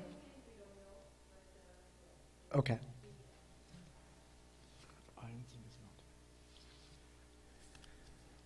The first speaker for group 4, judges, please note. Number 3, Gursneh Kaur. Gursneh Kaur.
Vaiguru Ji Ka Khalsa, Vaiguru Ji Ki Fateh. Sangat Ji, please fasten your seatbelts. Flight Sikhi 101 is ready for takeoff. The Guru is the pilot of our journey, Gurbani, our navigation system, and Vaiguru, our ultimate destination. Sangat Ji, this journey is of utmost importance, and we cannot afford to lose our focus or take our eyes off of our goal. We need a plan, and we need to strategize with our co-travelers to deal with the distractions, detours, and obstacles along the way. Let's remind ourselves of the strategies that our pilot, the Guru Granth Sahib, has given us. Let's start with the system of Nitnem practice. That's a part of the Rehet Maryada. The Nitnem Banis help us connect with Vaiguru and make our relationship with the Guru stronger. The daily practice will help us memorize these Banis, and it will be easier to understand them and become a part of our routine and overcome our sheer laziness. Now, I wonder, if this is mandatory and beneficial for us, why wouldn't we indulge in this practice? The answer, Sadh Sangat Ji, is very simple. We haven't yet experienced it. There is absolutely no substitute for personal experience. Until we experience the Anand, or the happiness of Nitnem, we won't be motivated to practice it in our daily life. We are too lazy and egotistic to even try to experience it. The example has not really been set for us. We do what we see our parents and peers doing. If we don't see a consistent example in our daily life, it's more difficult to convince us. Information and education is lacking, and priorities are skewed. When we do get around to Nitnem, it's usually hurried and obligatory, and does not bring us the Anand or the connection to the Guru that we actually strive for. Sangat Ji, not understanding Gurmukhi does not help either. Something we don't understand completely will not help with our connection. The solution, Sangat Ji, the wise Mr. Nike got this right. Just do it. The joy of discovering Bani starts with Nitnem. Let's take baby steps. Learn to understand and interpret Gurbani, prioritize Nitnem, and make time to nurture the connection with our Guru. Let this beautiful connection guide us. So, Sangat Ji, what is the real and ultimate goal of human life? It is that timeless question that humans have been asking for centuries. What is the purpose of life and why are we here? Sangat Ji, Guru Sahib reminds us of this every single day right in Re Ras Sahib. Bei Parapat Monak te Huriya, Gobind Malanki e teri bariya, Avar Kaj tere kite nakam, Mil Sad Sangat Paj Keval Naam. Very clearly, Guru Sahib Ji states that this human body has been given to us as an opportunity to meet Vaheguru, the Lord of the universe, the Creator. Why is it that meeting Vaheguru is the purpose of human life, of our very existence? Guru Sahib Ji tells us that our soul, the essence of our existence, is actually a piece of Vaheguru. However, to get to this point of realization, to truly feel this and become one with Vaheguru, it's a long journey. The 5 vices, Kam, Krodh, Moh, Loh, and Ankar, create turbulence on this spiritual journey. Fortunately, we have the perfect guide of the Guru Granth Sahib and guidance from Gurbani on how to ride out this turbulence and overcome all of these difficult obstacles. Avar Kaj tere kite nakam. Sad Sangat Ji, absolutely nothing else will work. Mil Sad Sangat Paj Keval Naam.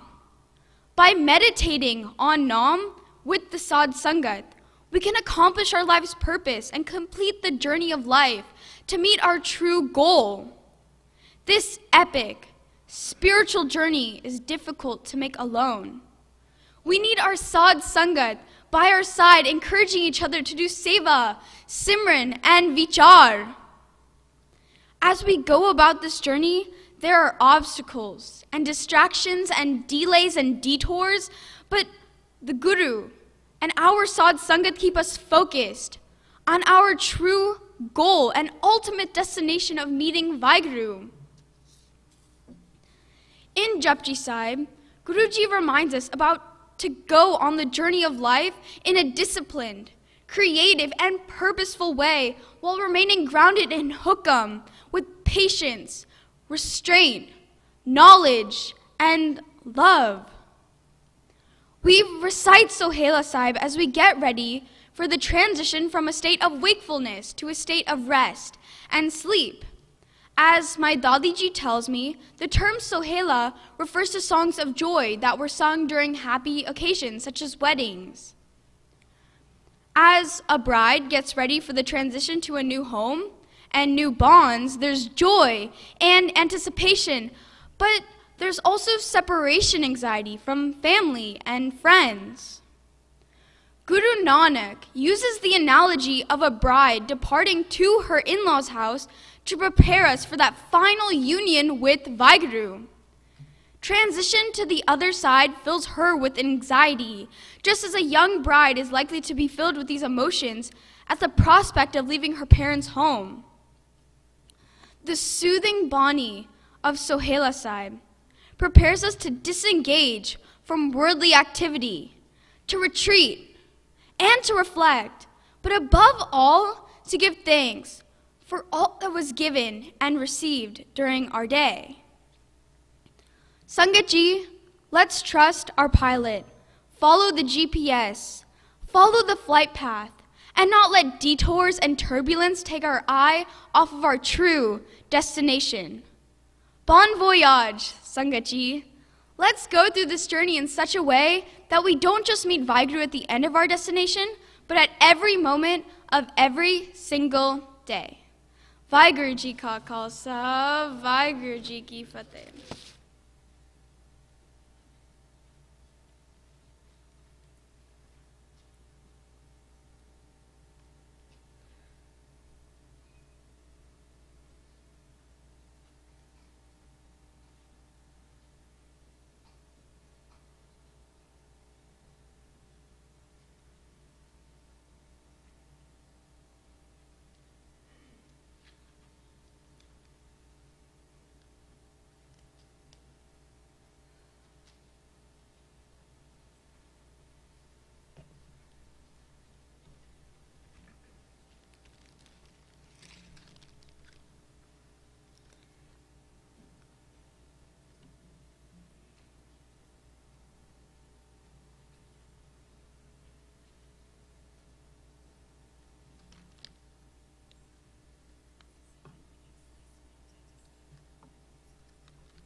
Great job, Guru Sneh.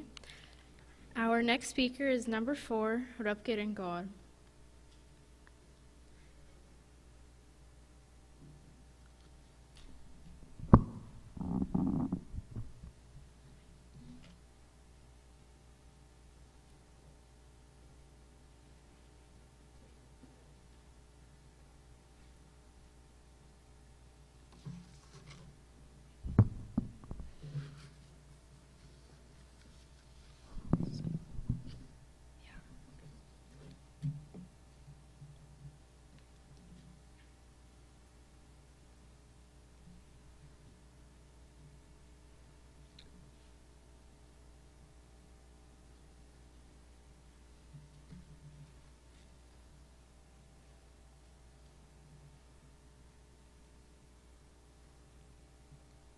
Vaheguru Ji Ka Khalsa, Vaheguru Ji Ki Fateh. As a Sikh, I try my best to stay involved with my community. I've gone to Gurmat camps all my life. I try my best to attend Gurdwara every week, and I've participated in the Sikh Youth Symposium for 8 years. During all these events and occasions, I meet unique Sikhs, people that view religion in a different way. Specifically, those who follow the Rahit Maryada to the T fascinate me. I've always wondered why they wear the panchgakars, take Amrit early on, and keep their hair. I usually get the response, because our gurus said so. As a Sikh teenager living in America, I propose questions regarding simple things we don't really ask ourselves every day to improve my understanding. Although that is a very valid response, I never exactly understood why we had all these rules in Sikhism. Isn't religion supposed to pave a different path for everyone? So why do we have these written rules? Specifically, why should we recite Nitnem on a daily basis? By reading Nitnem, we are able to connect with Vaheguru and take down any obstacles that come in our way, like the 5 vices. Nitnem steers one away from Maya and relaxes one's mind during times of adversity.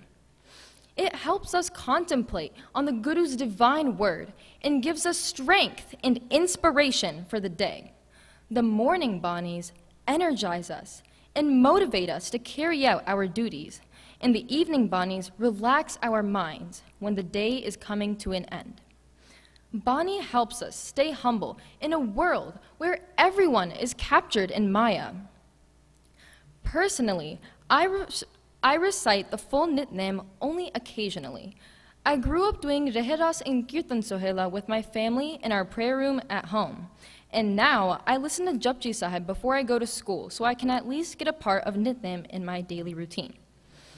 When I listen to Japji Sahib in the morning, I'm not worrying about getting late or studying for the 5 tests I have to take that day.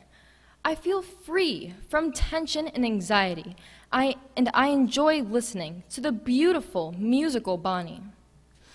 However, when I read this book, I never really thought about the meaning because I blindly listened and recited Banis without really knowing what is being said.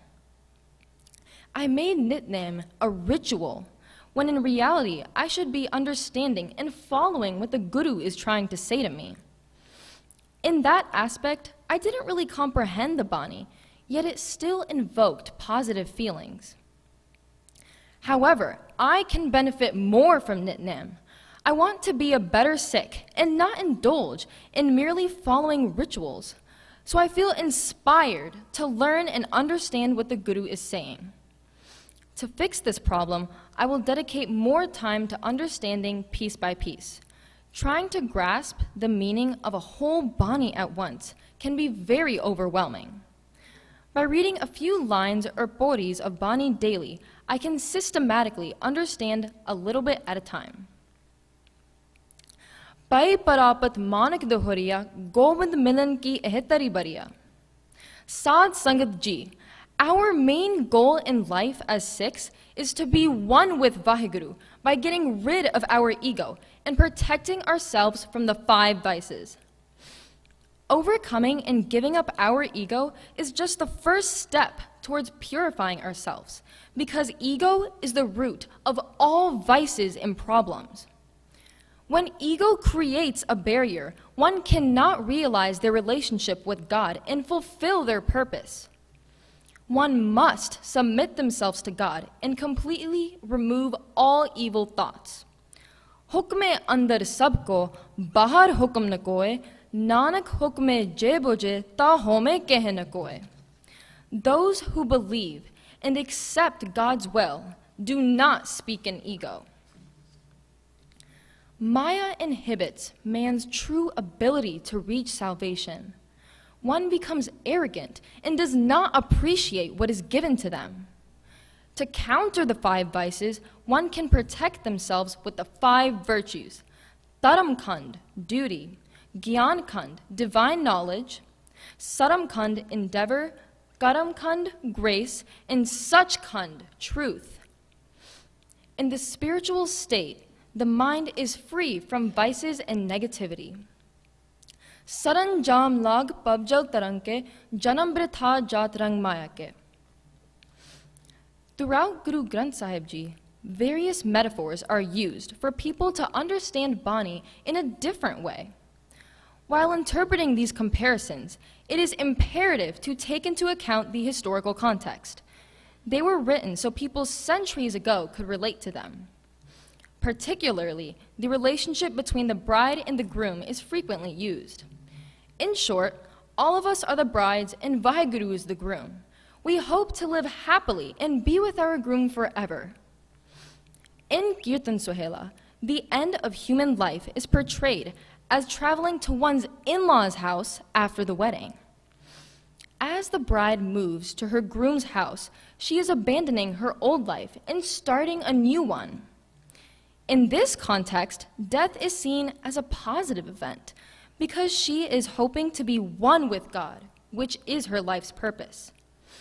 Just like how rituals and ceremonies are done at weddings, the bride hopes to emerge with God, and she calls her friends and relatives to give her blessings. Sambat saha likhiya milkar pavo tel, deho sajan asisariya jion hove sahib syo mel. When I first read the meaning of Kirtan Sohela, I was in awe. I didn't understand why we would read a Bani cautioning about death right before we sleep. In reality, death is inevitable. We are all mortals, and one day we will all pass away. Kirtan Sohela glorifies the eternal death, merging with the Almighty. To prepare for this event, we should partake in good deeds like seva and follow the Guru's word. It is imperative to value and understand Nitnem because it is our guiding tool through this life and on. If one is captured and trapped in this ongoing obsession with worldly desires, one cannot merge with Vaheguru and truly love God. Therefore, we should aim to discover our connection with Vaheguru by giving up our ego and living a spiritually virtuous life. Vaheguru Ji ka Khalsa, Vaheguru Ji ki Fateh.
Well done, Rev Kiran. Our final speaker in this group will be number 2, Harjot Singh.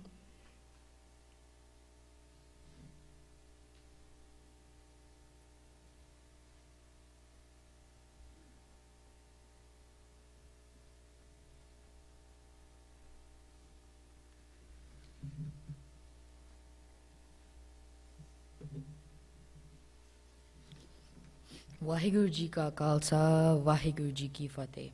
Nitnem is when a Gursikh individual devotes their time to read and understand Panchbaniya the Path.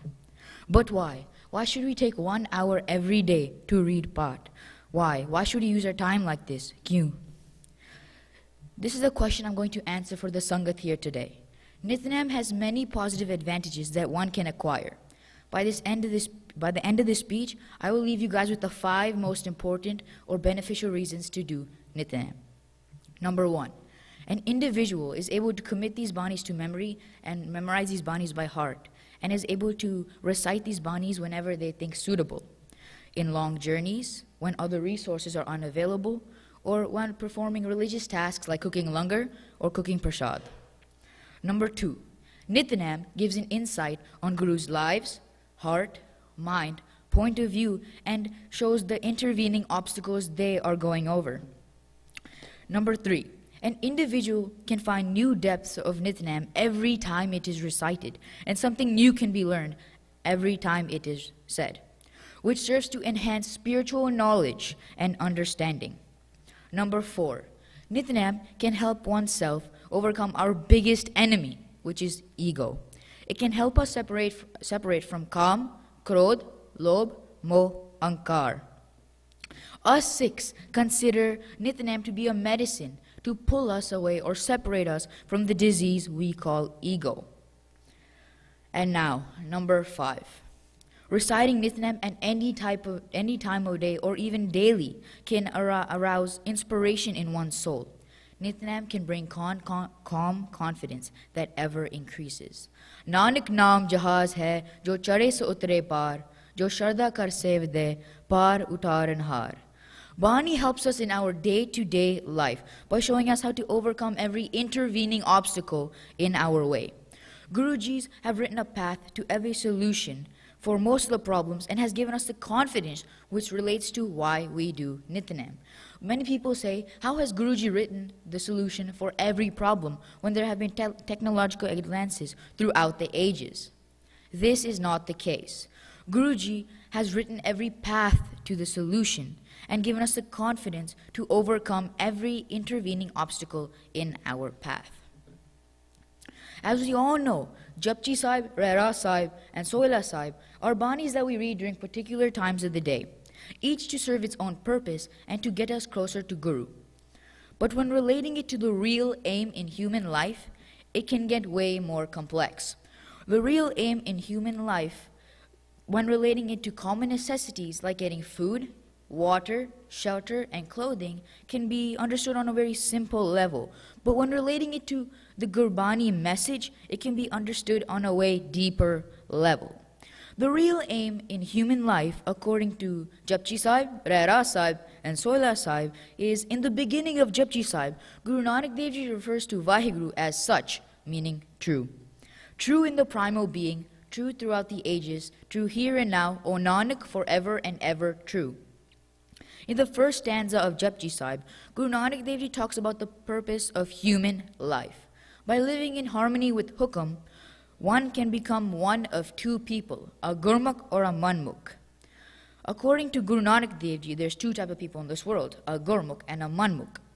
A Gurmukh dwells on Guruji's teachings and a Gurmukh dwells on Guruji's teaching and gets rid of falsehood, while a Manmukh does everything according to his ego and will. A Gurmukh sees Vaheguru in everyone and thinks Vaheguru is pervasive, while a Manmukh is blind to God. Guru Granth Sahib Ji asserts again and again that we should not be the slave of ego and the 5 vices. Sach vakar ke hum vanjare, Nanak Gurmukh uttar sapare. There are many obstacles in our way from being Gurmukh, but the main mountain we need to get over is the 5 vices. While trying to get over this mountain and trying to get to Guru, These 5 vices are pulling us down. The way we can overcome this is actually read Nitnem and see and actually analyze what we are reading instead of the sake for just reading it. Homai is the biggest obstacle to spiritual growth. Home keeps us separated from our true reality for everyone, which is divine. The primary solution to Home is Nam Simran, reflecting and meditating his name, and getting in tune with the divine. Gurbani also tells us that Nam is a protagonist, while Home is an antagonist. Both cannot dwell in the same heart at the same time. And on to my final question. Before getting into what Soila means and my thoughts on this, I'll tell you guys what Soila is. Soila is a marriage song. A hymn is to be recited before going to bed. In this Soila, analogy is used of a bride leaving its virtuous life and heading on to his husband's home and the in-laws' home, which is considered the Lord's court. This analogy is used beautifully, and it should be approached with caution due to its analogy with marriage. But I think that it only deals with one side. What about the husband? Does he never leave his house, go to the in-laws' house to finally reach the Lord's court? Does he not leave his house, go to the in-laws' house where he reaches Vaheguru? It's not possible this way. I think this analogy is correct and beautiful, but it only deals with one side of the story. But for the bride, it gets pretty tough sometimes. Imagine you leaving your parents behind, people who you think that they're your guru this whole time, and you're leaving them behind to reach the end of your life. But to me, I only see one side of the story. I would like to end my speech with a quote about Nitnem. Turki bani aaye, tin sagli chint mitai. Vaheguru ji ka khalsa, Vaheguru ji ki fateh.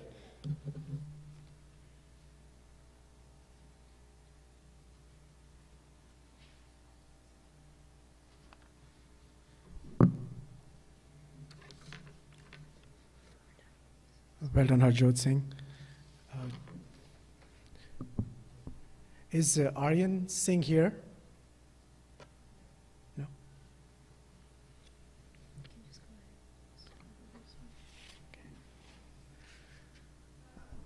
Okay. That concludes our group 4. Satsagaji, let's all do a loud jakara for this group. Amazing speeches. Bole so nihal.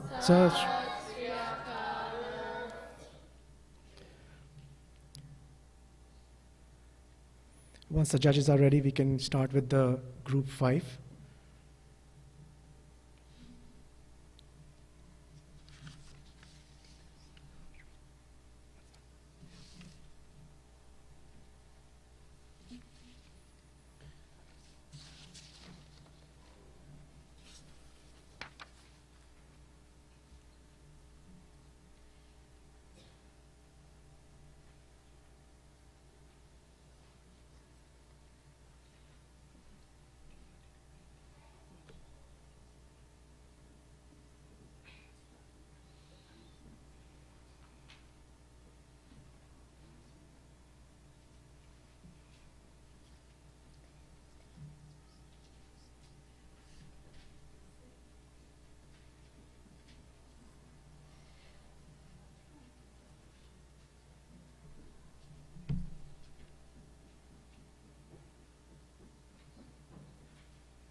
Okay, so for group 5, our first speaker will be Ekampreet Kaur.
Waheguru ji का खालसा, वाहिगुरु जी की फतेह.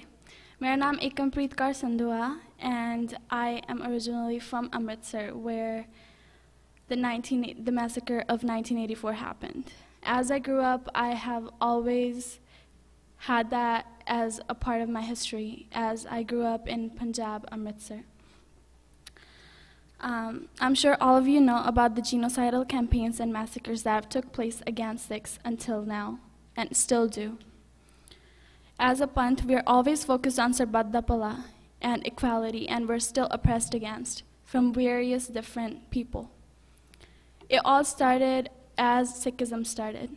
Let's go back to 1700s, the Chota and the Vaddu Kalukara that happened. The Chota Kalukara happened in 1746, and about 10,000 people were affected during that. And the Vadda Kalukara happened in 1762, and over 25,000 people, and the number is yet not accurate.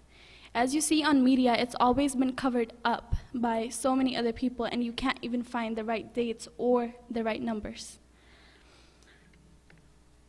Let's go to the Mughal Empire. As Guru Gobind Singh Ji and everything happened, we were always oppressed. We were always a minority, and we were always oppressed against. Why does that always happen? Why did they always want to end us from the start? Whenever I talk to my mom about this, or I was reading this speech to my mom last night, we almost broke down to a point where, because in my family, myself, we have lost somebody because of this.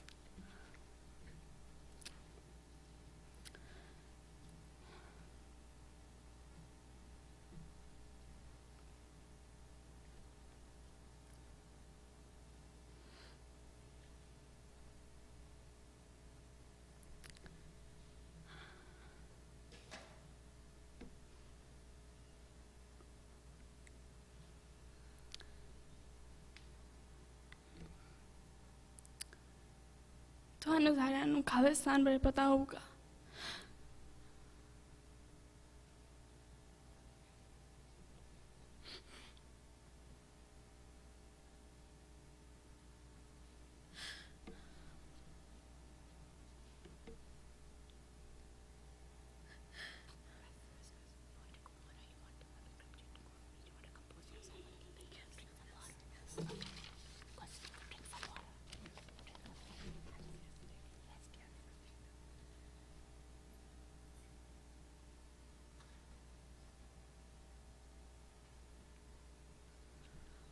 ਸੰਗਤ ਜੀ, ਜਿਸ ਤਰ੍ਹਾਂ ਕਿ ਤੁਸੀਂ ਹੁਣ ਸੁਣਿਆ ਉਹ ਤੋਂ ਬੱਚੀ ਤੋਂ, 1984 has everybody have their own images, and especially the kids who were growing up and were in India at that time and close to Amritsar.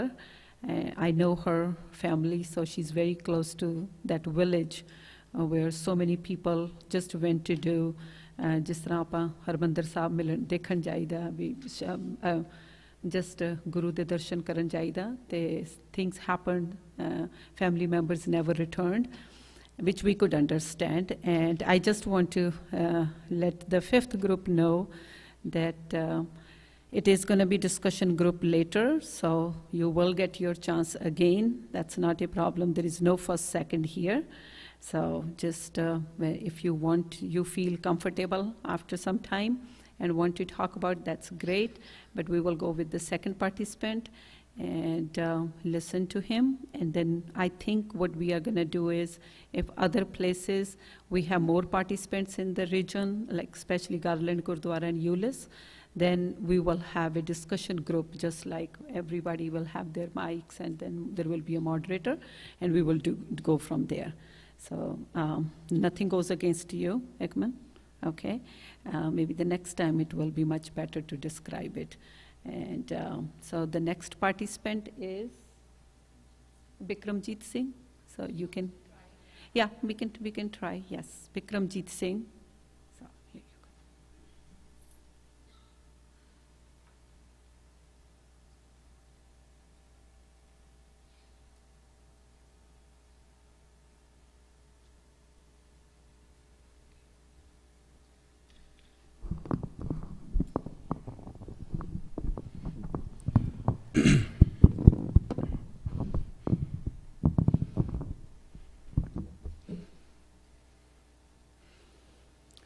Guru Nanak naam shardi kala, tere bane sarbat da bhala. A true Sikh has always been searching for sarbat da bhala, or blessings for all. Then why have we been targets of so many massacres and mass murders for over 300 years? Good afternoon. I'm Bikramjeet Singh, here to share my insight about our history. Chota Kallukara, Vadda Kallukara, June 1984 riots, November 1984 riots. Just to name a few, these massacres have killed thousands and thousands of Sikhs throughout India, all having the same intention behind them, but different reasons. Chota Kallukara in 1746 was initiated by Lakhpat Rai, who was the revenue minister of Lahore, in revenge for his brother's death, Jaspat Rai. Now, 7,000 Sikhs died and 3,000 were affected. 7,000 Sikhs died. Vadda Kallukara, where even more. Over 25,000 Sikhs lost their lives. And this was initiated by an Afghan invader called Ahmad Shah Abdali. Now, fast forwarding to 20th century, the most fresh and prominent incidents to our minds are the attacks of 1984. We have a lot of children in audience today, so with a show of hands, how many of you know the tragedy about 84? Let me give a brief summary about this. The biggest Sikh organization during that time, called Akali Dal, along with Sant Jarnail Singh Bhindranwale, demanded for passing of Anandpur Sahib resolution. Now, what is Anandpur Sahib resolution? In a nutshell, there were a set of demands to give equal rights to Punjab, like any other state of India. Some of the demands included more water irrigation to Punjab, which was illegally going to different states, return of Chandigarh as the capital of Punjab, and more economical and political power to the poor and depressed class of the society. Indira Gandhi, who was then the Prime Minister of India, saw this as a threat to her power and saw this as a secessionist document and rejected the resolution.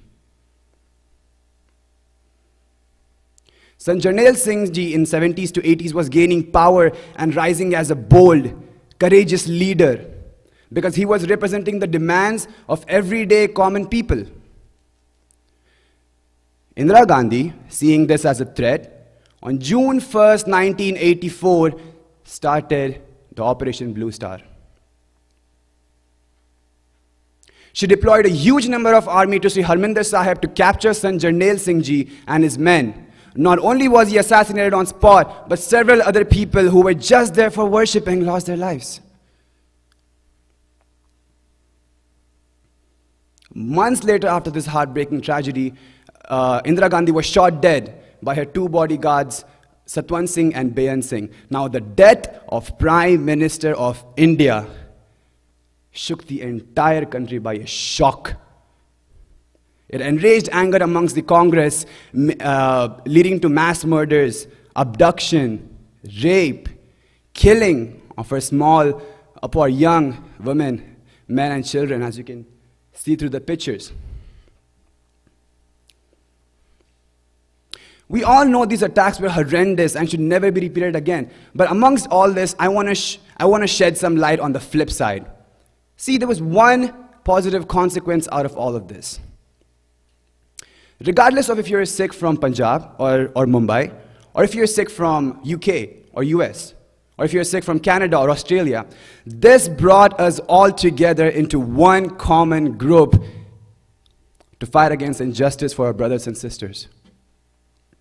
The prolonged ethno-religious cleansing did not just become a fight for the families of those who lost their lives, but it became a fight for every single Sikh in the world.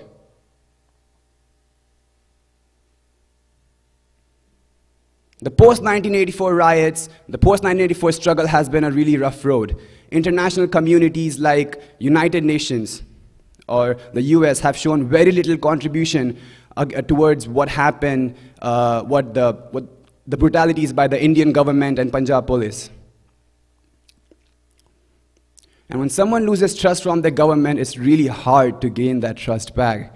As a result, a huge diaspora occurred, and people migrated, Sikhs migrated to countries like Canada, UK, US to seek for safer and more reliable bodies of constitution. Now, all this being said, where do Sikhs of today stand with regards to the attacks of 1984? Let me tell you. Number one and only one Sikh congressman has been arrested so far. After 35 years, for thousands and thousands of thousands of people died, only one congressman has been arrested so far. Number two, water irrigation is still a huge problem in Punjab since more than 75% of water was illegally distributed before. Number three, Sikhs of UK and US have tried to reach out to the government and consider the attacks as a genocide, but there has been no response yet.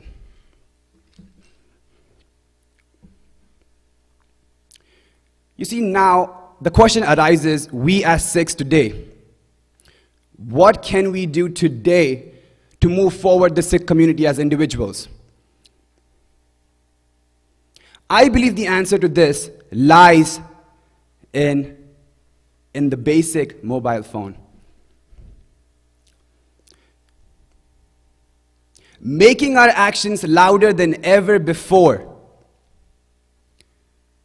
You see, organizations like United Sikhs have been doing donations and have been doing seva in disaster reliefs, orphanages, homeless shelters, but that receives very little attention compared to other things. I believe that in today's generation, with the power of devices, internet, social media we have in our hands, we can share our beliefs, messages, and actions faster than ever before. And not just share. Let's participate in peaceful marches. Let's contribute. Let's create petitions and get them signed. Let's contribute through money, through time, or through physical effort, whichever way we can. I believe that in a population of 27 million people, even if 50% of us contribute in some way or the other, our Khalsa Panth can significantly grow and be recognized as a peaceful and powerful religion. Thank you. Vaheguru Ji Ka Khalsa, Vaheguru Ji Ki Fateh.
Vaheguru Ji Ka Khalsa, Vaheguru Ji Ki Fateh.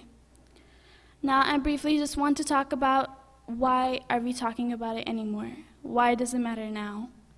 And the answer from my point of view is that no matter how many years pass, the families that have faced that will always remember it. Sanjay Nalji Pinjamwale said any attack on Darbar Sahib by Indian government would lay the foundation of an independent six-state Khalistan. And everybody has their own views about this, and as I was raised, I might have had different views, and they changed when I knew more about it. Now, when I grew up, I was always told that Khalistan should happen, and that is what we are, and that is what he stood for. And yes, Sanjay Nalji Pinjamwale stood for Khalistan, and the reason he stood for it was because of the discrimination that was going on against us. Because he wanted everybody to be equal, because that's what Sikhism stands for. Now, if we look at it, if we look at Punjab itself, it's quite wonderful to look at it. As when I went back last year, my dad went back and he told me about all the things that were going on, and it's not the same Punjab as when I left it. Everything is not based on the name of the state, but how we look at it or how we face it. So, ਸਾਡੇ ਗੁਰੂਆਂ ਨੇ ਸਾਨੂੰ ਹਮੇਸ਼ਾ ਕਿਹਾ ਕਿ ਅਸੀਂ ਉਹਨਾਂ ਦੇ ਬਾਣੇ ਤੇ ਚੱਲਣਾ, ਉਹਨਾਂ ਨੇ ਜਿਹੜੇ ਵੀ ਚੀਜ਼ਾਂ ਸਾਨੂੰ ਕਹੀਆਂ ਉਹਦੇ ਤੇ ਚੱਲਣਾ, and that's what Sanjay Nalji Pinjamwale wanted. And now when we look at it, it's not the same. Even people around the world might follow Sikhism more than the people that in Punjab do, yet they still want Khalistan to happen. But at that time, it might have been purposeful, but now if you look at it, it's more political. In 35 years, what do we see as Sikhism? When I see from 35 years from now, I see a beautiful religion. I see everybody being equal. I see everybody following the path that our Gurus wanted us to. Vaheguru Ji Ka Khalsa, Vaheguru Ji Ki Fateh.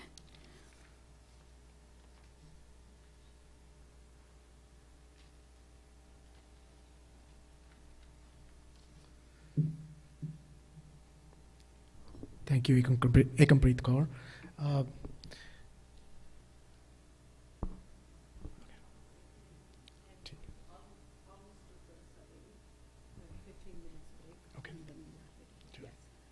So we'll take a short break. 4:05, we will be back and start the award ceremonies. First of all, so we have. I have never done that so quickly. We were expecting at 4:45. We started late, but still we caught up. I know there were some kids missing, maybe that's why. पर संगत जी सारे पंजों group हो चुके ने, अपने 5th group के वास्ते भी जयकारा बुला दिए. बोले सो निहाल सत श्री अकाल. Results are almost ready. So everybody at 4:05, please get together here so we can get it done quickly. And anything anybody has to say, please tell me before we come back. And especially the judges, if there is something you want to tell or talk to the kids about, please let me know. Any other suggestions for the after the symposium, we always talk about what we could have done, but seems like today we have done a great job on time. Everything was covered really good. Lots of snacks are there. Pizza is still there. Kids and parents, please help yourself. And then 4:05, 4:10, we will get back to Darbar Hall. Vaheguru Ji Ka Khalsa, Vaheguru Ji Ki Fateh.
Vaheguru Ji Ka Khalsa, Vaheguru Ji Ki Fateh. So we'll get started with the award ceremony. You all ready, kids? All right. Oh my God. Before we get started, Jupin Kaur would like to share some of her thoughts and views about the symposium today. Jupin Kaur. Vaheguru Ji Ka Khalsa, Vaheguru Ji Ki Fateh. So I will say that I was maybe a little cajoled into this talk today, only because I wasn't able to say no to Uncle. I told my mom a strict no this morning. But to all the kids here, first of all, I know what it's like to be sitting there with bated breath waiting for the results, so I promise I won't take much time. But a major congratulations to all of you. I was blown away with the content of your material, the way you guys speak, and I can assure you that if I was competing with you guys today, I wouldn't stand a chance going to internationals. And you guys put up a great fight, so I am very impressed with all the work that you put in. I know with that comes a lot of congratulations for your parents as well, because for a lot of you, they're putting in a lot of effort as well. For all the afternoons after school, after homework, where you're forced to read a book for symposium or come to Gurdwara and discuss the symposium book, or my mom is hounding you week after week about the symposium, I want you to know there are great benefits to this beyond just the trophy that comes with this. And as someone who's been participating in the symposium since I was, I think, 13 until the age of 19 or 20 or so, I will tell you this, that my faith in Sikhi did not actually begin to grow until I started to participate in the symposium. That's partially because of the books, the content, the critical thinking that you have to do to answer your questions, to develop your speeches, to practice your public speaking. But mainly, I will say, for those of you that are exposed to the international competition, it is a major opportunity for you guys to make Sikh friends across the country. I can speak for myself and I can speak for my brother and say that our network of Sikh friends is very deeply, strongly rooted in our symposium connections across the country. And whatever understanding we have, faith we have, or passion we have for Sikhi really stems from that network. For some of you who are a little bit younger, you won't quite understand that yet, but I will tell you, ask some of the people around you who have gone to internationals, and Tejas is raising his hand, and the friends that you make there are going to be your friends for years and years to come. And when things get tough, when school is rough, or you're going through a rough time with your friends or with your teachers or with your parents, these are really people that you're going to be able to turn to. So I want you to know that this is more than just about making sure your parents are happy and you're doing what they're asking you to do and you're participating in all of that, but you really gain a lot out of this entire experience. So keep it up, and I may be speaking too soon, but whenever we're able to bring the International Symposium here, if you're not able to compete, you're going to be able to expose yourself to all of those kids from all across the country, Canada, and hopefully you'll be able to make a lot of great friends, a lot of great connections, find mentors, get guidance, and really start to develop what Sikhi means to you in a way that doesn't just mean coming to Gurdwara on Sundays, but really starts to mean something a lot bigger for you. And you're able to hold on to that and turn to that when things are rough for you on a day-to-day basis. So I can definitely say that the symposium has given me so much, and the confidence that you guys are showing at such a young age, coming up on stage, speaking in front of so many people, and not a quiver in your voice is remarkable. So all of you deserve a major pat on your back for that. That is certainly a development that came much later for myself, but I think is so impressive that you guys are developing that already. Those things are going to come in really handy at school when you have to get up and give a presentation in front of your class or speak to your elders, speak to teachers, speak to administrators. Those things are super important. So we're proud of you. We hope that you guys are proud of yourselves as well. And to the parents, again, I know, hearing from my mom, in hindsight, it is so much work for all of you, but I promise you that the rewards that your kids are going to reap from this are far-reaching and truly leave an impact for decades. And I think that you guys are doing great work. It's much harder for you sometimes, but I think it's really great work, and these kids are getting the chance to really develop a lot of self-confidence that is going to kind of reform their lives as they grow up. So that's pretty incredible. And on top of that, just from myself and from my brother, we just have to say a huge thank you to all of the volunteers who have been helping develop this entire day for weeks and months. And we kind of came in today and we were like, wow, this is the first time we feel like we don't even need to be here. You guys all have it under control. Every time we talk to our mom, whether it's Jaywin calling home or me seeing her between shifts at work, the only thing she ever wants to talk about is what great things you guys are doing to make the symposium such a professional venue.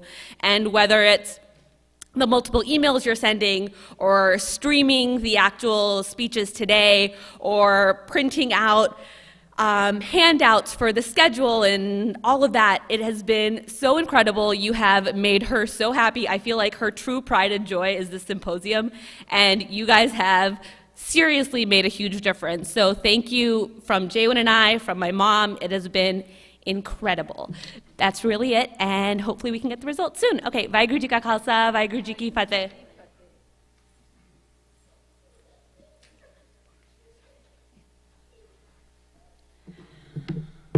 Okay, Vaheguru Ji Ka Khalsa, Vaheguru Ji Ki Fateh. Just to let you know why we were waiting more than 4:10, because on our schedule it said 4:45 is the award ceremony, and I did not want any other parent to say that we were coming at this time. Why did you start early? We are still starting early. If you see someone, they are coming on the way, we will hold the trophy, or we will give this Sunday or next Sunday. So that's the only reason. I always say to you that everybody is a winner. When you come here and speak, you are a winner.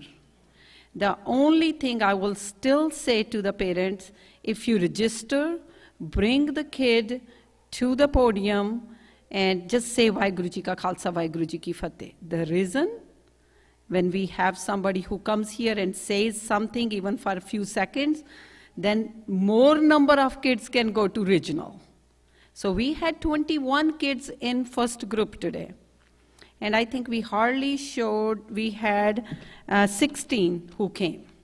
If there were 19, 3 more, the 4th place winner should have gone to the regional competition too. But you all were here, so I can't complain with you. It's the ones who didn't come. So the next time, when your friends talk to you, ask them, did you register? Are you coming? You have to come, right? This is your new job, all the kids, okay? So I'm going to start with participant, and when I take first participant's name, it does not mean that he was the bottom one in the list. Okay, that's another question all the parents ask me. Oh, my kid's name as a participant award, was he the last one? We don't even go after 3rd or 4th unless they tie. Okay, so we don't go until who is the last one. So nobody is the last one here. It's just happened to be, we are taking your name because your name was the first one on the list who came to speak. Okay, that's another thing I have to say. It was great to see you all speaking, and all the kids have improved so much, so much.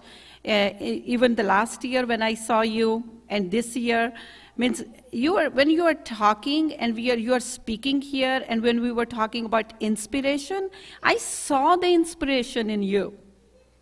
And the little Kiran Kaur, she was just saying from her heart. Think about it. If your kid doesn't know how to read or write, I'm not saying that she doesn't. I don't even know that. But she was just saying things. She had her points, 1, 2, 3, and she said it. So this is called the confidence that we build here in this speech competition. And parents, I have to tell you, when 5-year-old, 7, 10, or even 13, 14 tell me, oh, my kid is so busy at school, you can still find the time to do this competition. You're never too busy for this speech symposium. Yes, you are in college, I can say some different things, but that's a different story. So please, please, even if you are doing 5 other things, speech competition, continue to do it. And check yourself out after 5 years and see where you were, where you are now. That's called the winning spirit. It does not matter who takes the biggest trophy from here, okay? It's just they will move to regional. And they might go to international, might not go to international. Who goes to international might remember their friends. Yes, you make lots of friends over there. But then still, you're not missing out that much, right? So participation is very important. And I'm so glad we had 51 registered participants. That's okay if a few of them did not come. So we will start with group 1. Bhai Sahab, ਜਦੋਂ ਤੁਸੀਂ ਆਓ ਆਪਣੀ, when you come to take the trophy, please make sure that you do matha tek. Why do we do matha tek? Thank you, Vaheguru, for bringing me here. Okay? And then on the way back, no matter what number you came, still you are going to thank you. And then go back. And then be quiet until all the participants are done in each group, okay? So we will start with group 1, even if we started group 2. So group 1, I am going to start with the participant just because that was the top one. That's the way we will be taking their name. And then I go to third and second, and first will be the last one to be announced. So group 1, 6 to 8 years old, participant award goes to Bani Kaur.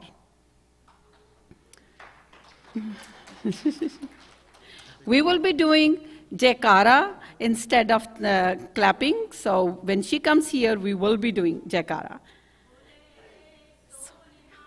Sat Sri Akal. Participant award to Mannat Kaur.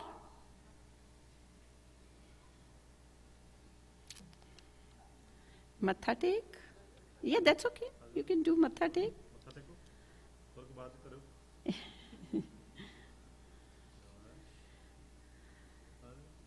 You can come over there. Paisab is going to give you. Sat Sri Akal. Participant award to Khushmat Singh.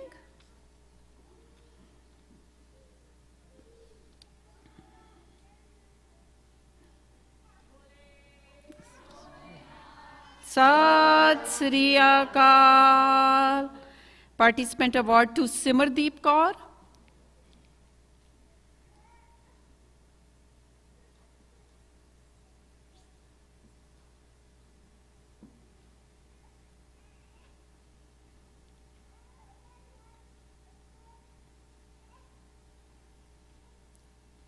Bole so Nehal Sat Sri Akal.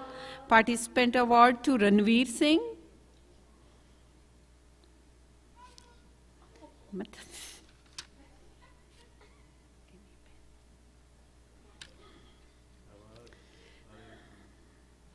Bole so Nehal Sri Akal.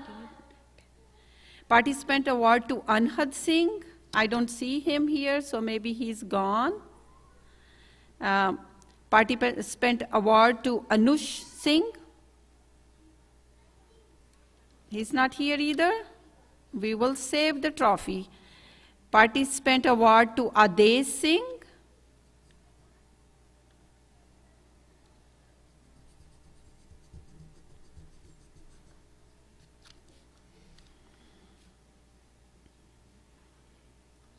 Bole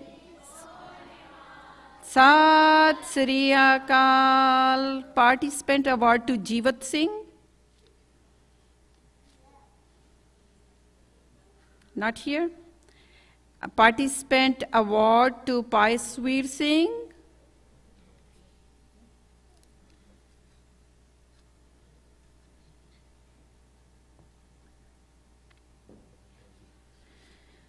Bole Sat Sri Akal.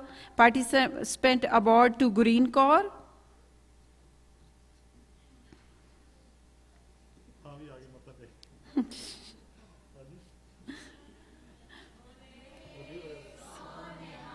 Sat Sri Akal. Participant award to Gracie Corps.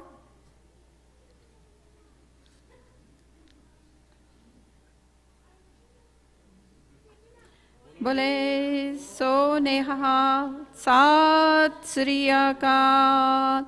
Participant award to Kiran Kaur.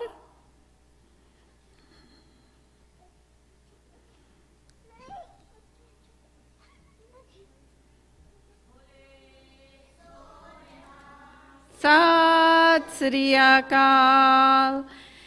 Third place winner Naveen Singh.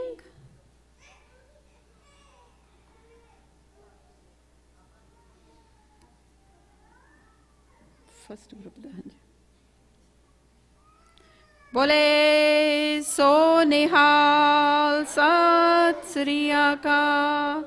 Second place winner Eka Singh.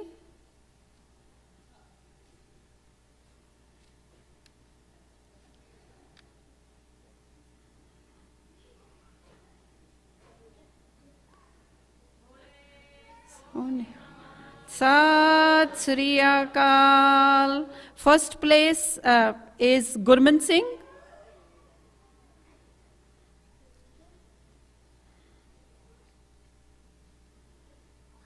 Bole So Nihal Sri Akal. And remember, first, second, and third place will go to the regional competition. So you have to work on your speeches again. And most probably we might be doing, tentative date is 24th of March, Sunday, here, 2 p.m. And I will keep you updated on that. So that was our first group. And the second group, we are going to start with the participants, and they are 9 to 10 years old. Oh, good. Did I miss? Yeah. Huh? It's the second. Yeah, they're group 2. Okay. Anybody missing from this group, from participant trophy? I hope not. Then we have to recalculate again. And remember, in this group, there were lots and lots of them having the same marks. So it was very hard to decide. If you were 4th, 5th, or 6th, it might be 1 mark. That's it. That's about it. So don't get disheartened, okay? Now group 2, 9 to 10 years old, participant award, Harleen Kaur. Harleen Kaur. Is she here? Gone? Participant award to Jasme Kaur.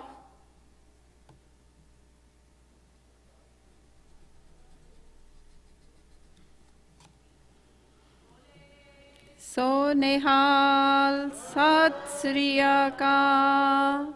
Participant award to Ishwir Singh.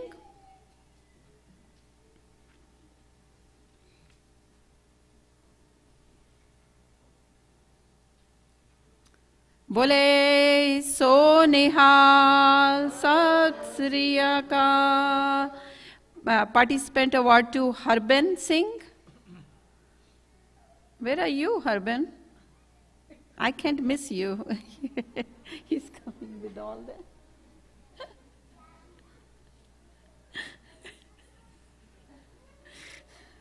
He's the happiest kid.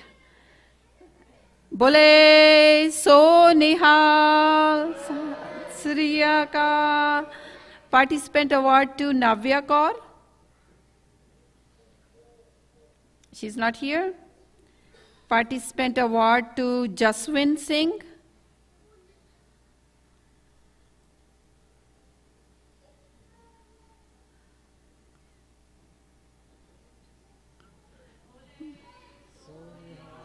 Sat Sri Akal. Third place winner, Harnoor Kaur. The brother is so happy. He's just jumping. That's what it is, the love. So Nihal Sat Sri Akal. Second place winner, Tejas Singh.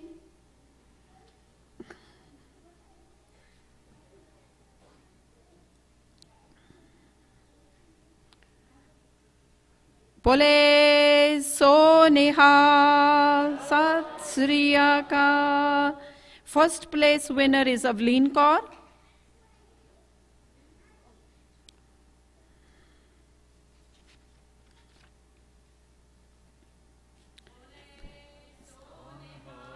Sat Sri Akal. From this group, we will have first and second place will advance to the regionals. First and the second place. I'm sorry, Harnoor Kaur, but next time, right? And everybody was speaking in English, so no $20 to anybody. Punjabi speakers get $20. So let's see next time. Group 3, 11 to 13 years old. Participant award to Jagmeet Singh.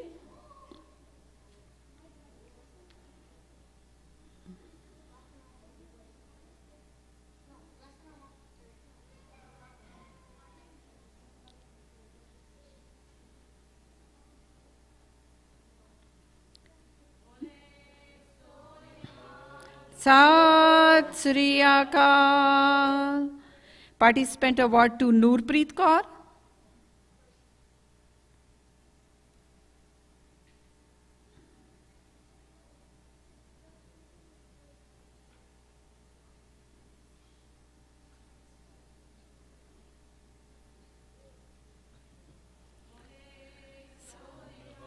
Sat Sri Akal. Participant award to Harjot Kaur. Okay, she's here.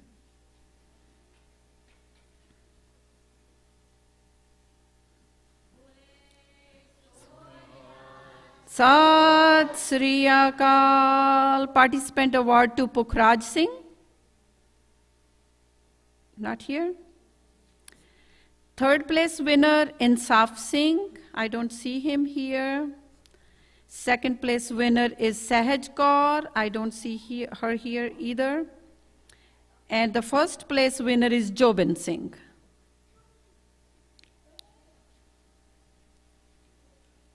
And this group, first and second place, will go to the regionals.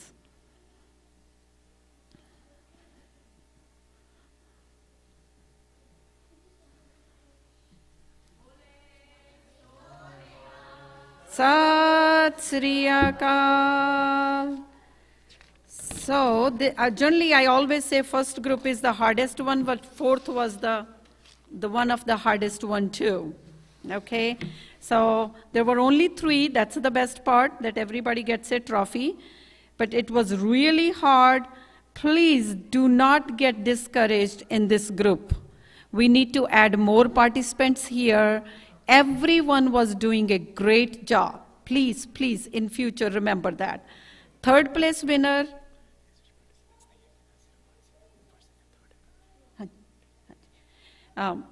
So third place winner is Harjot Singh.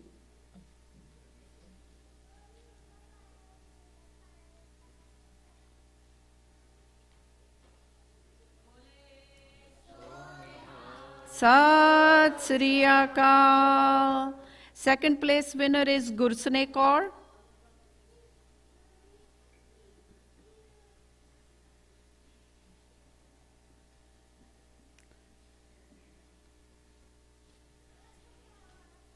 Bole So Nihal Sat Sri Akal. First place winner is Rav Kiran Kaur.